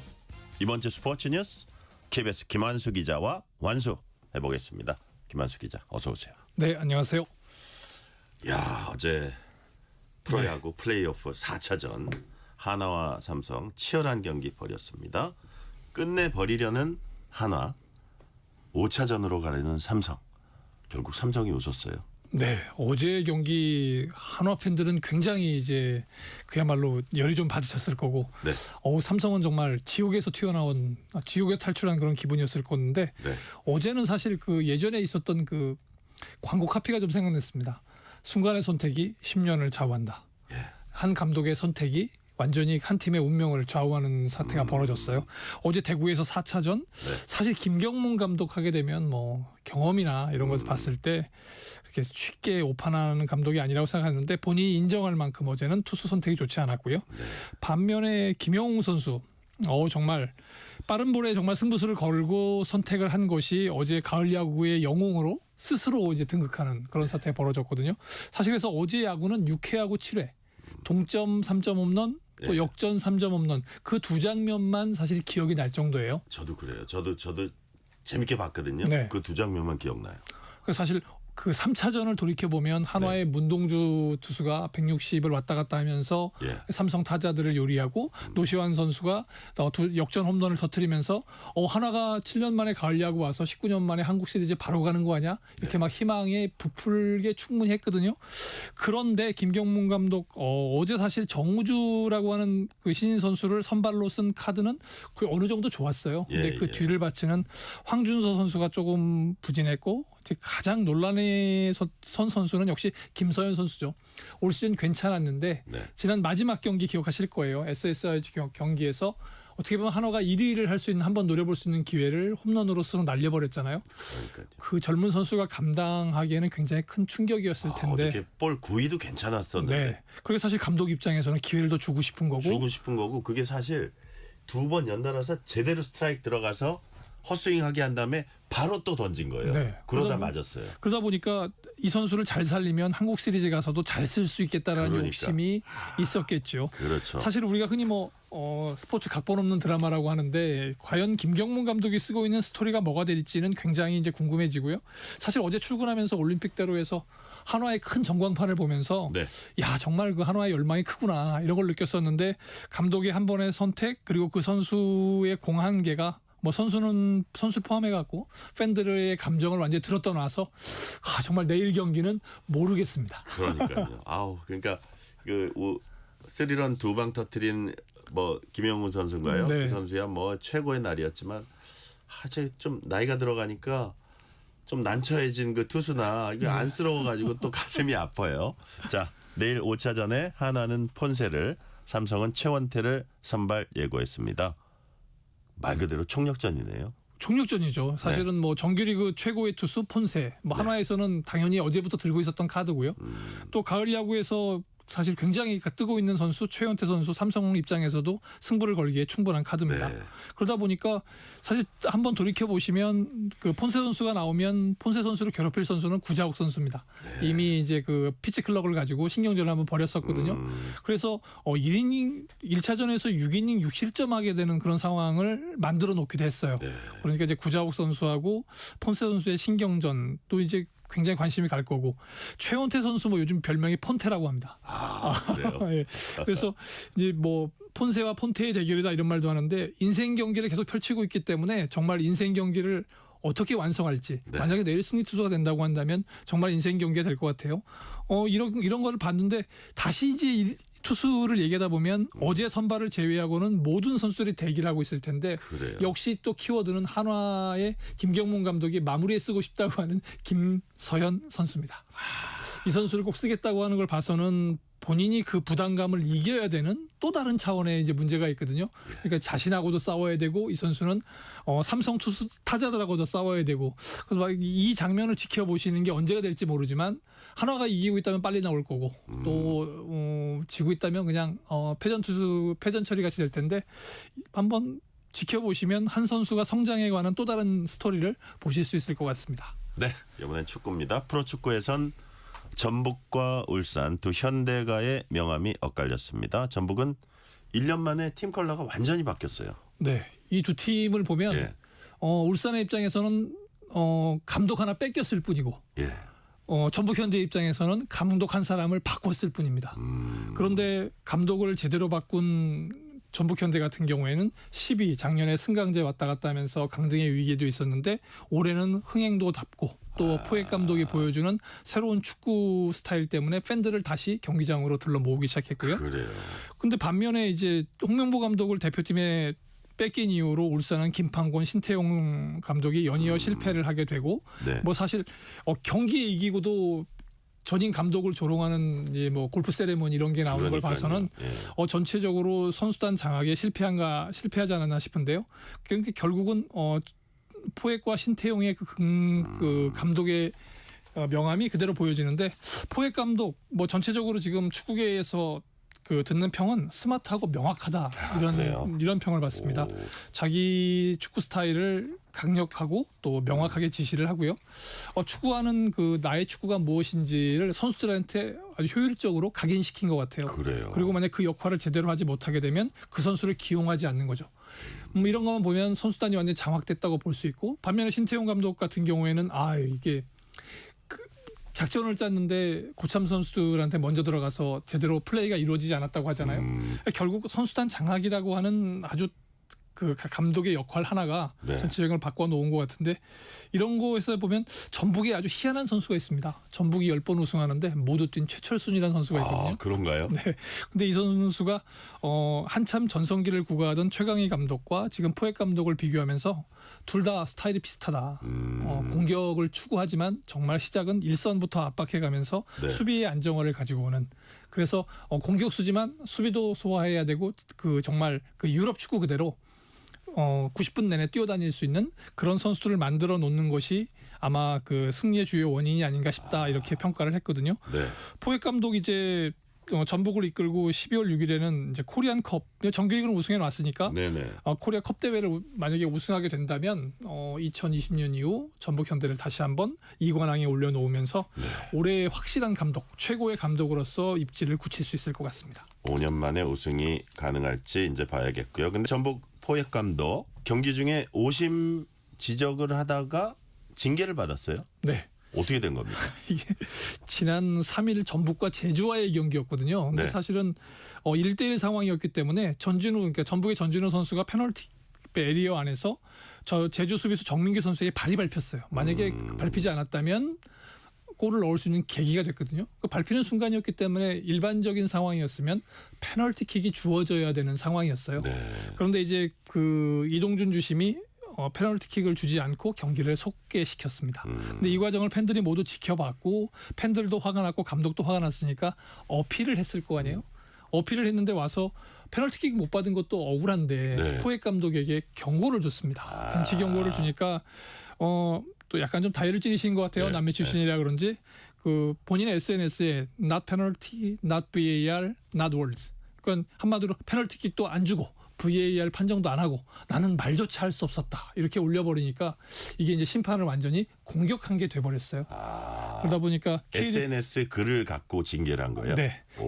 프로축구 연맹이 이제 21일 날 심판의 오심은 인정했는데 그 심판을 보호하고 심판 판정에 소신을 주기 위해서 소신 있게 판정할 수 있기 위해서 심판에 대한 이런 부정적인 언급을 못하게 되어 있습니다. 규정상. 그 규정이 있군요. 그래서 그 사후 심판에 대한 판정을 비방하는 행위로 간주해서 300만 원의 징계를 내렸어요. 근데 한편으로 다행인 게 K리그 감독상 후보가 되려면 5경기 이상의 출장 정지를 받으면 안 되고 600만 원 이상의 벌금을 받으면 안 돼요. 거기엔 해당 안 돼요. 네, 300만 원이라는 아주 절묘한 그래서 절묘한 징계로 포획 감독이 올해 감독상을 수상할 가능성을 일단 열어놨습니다.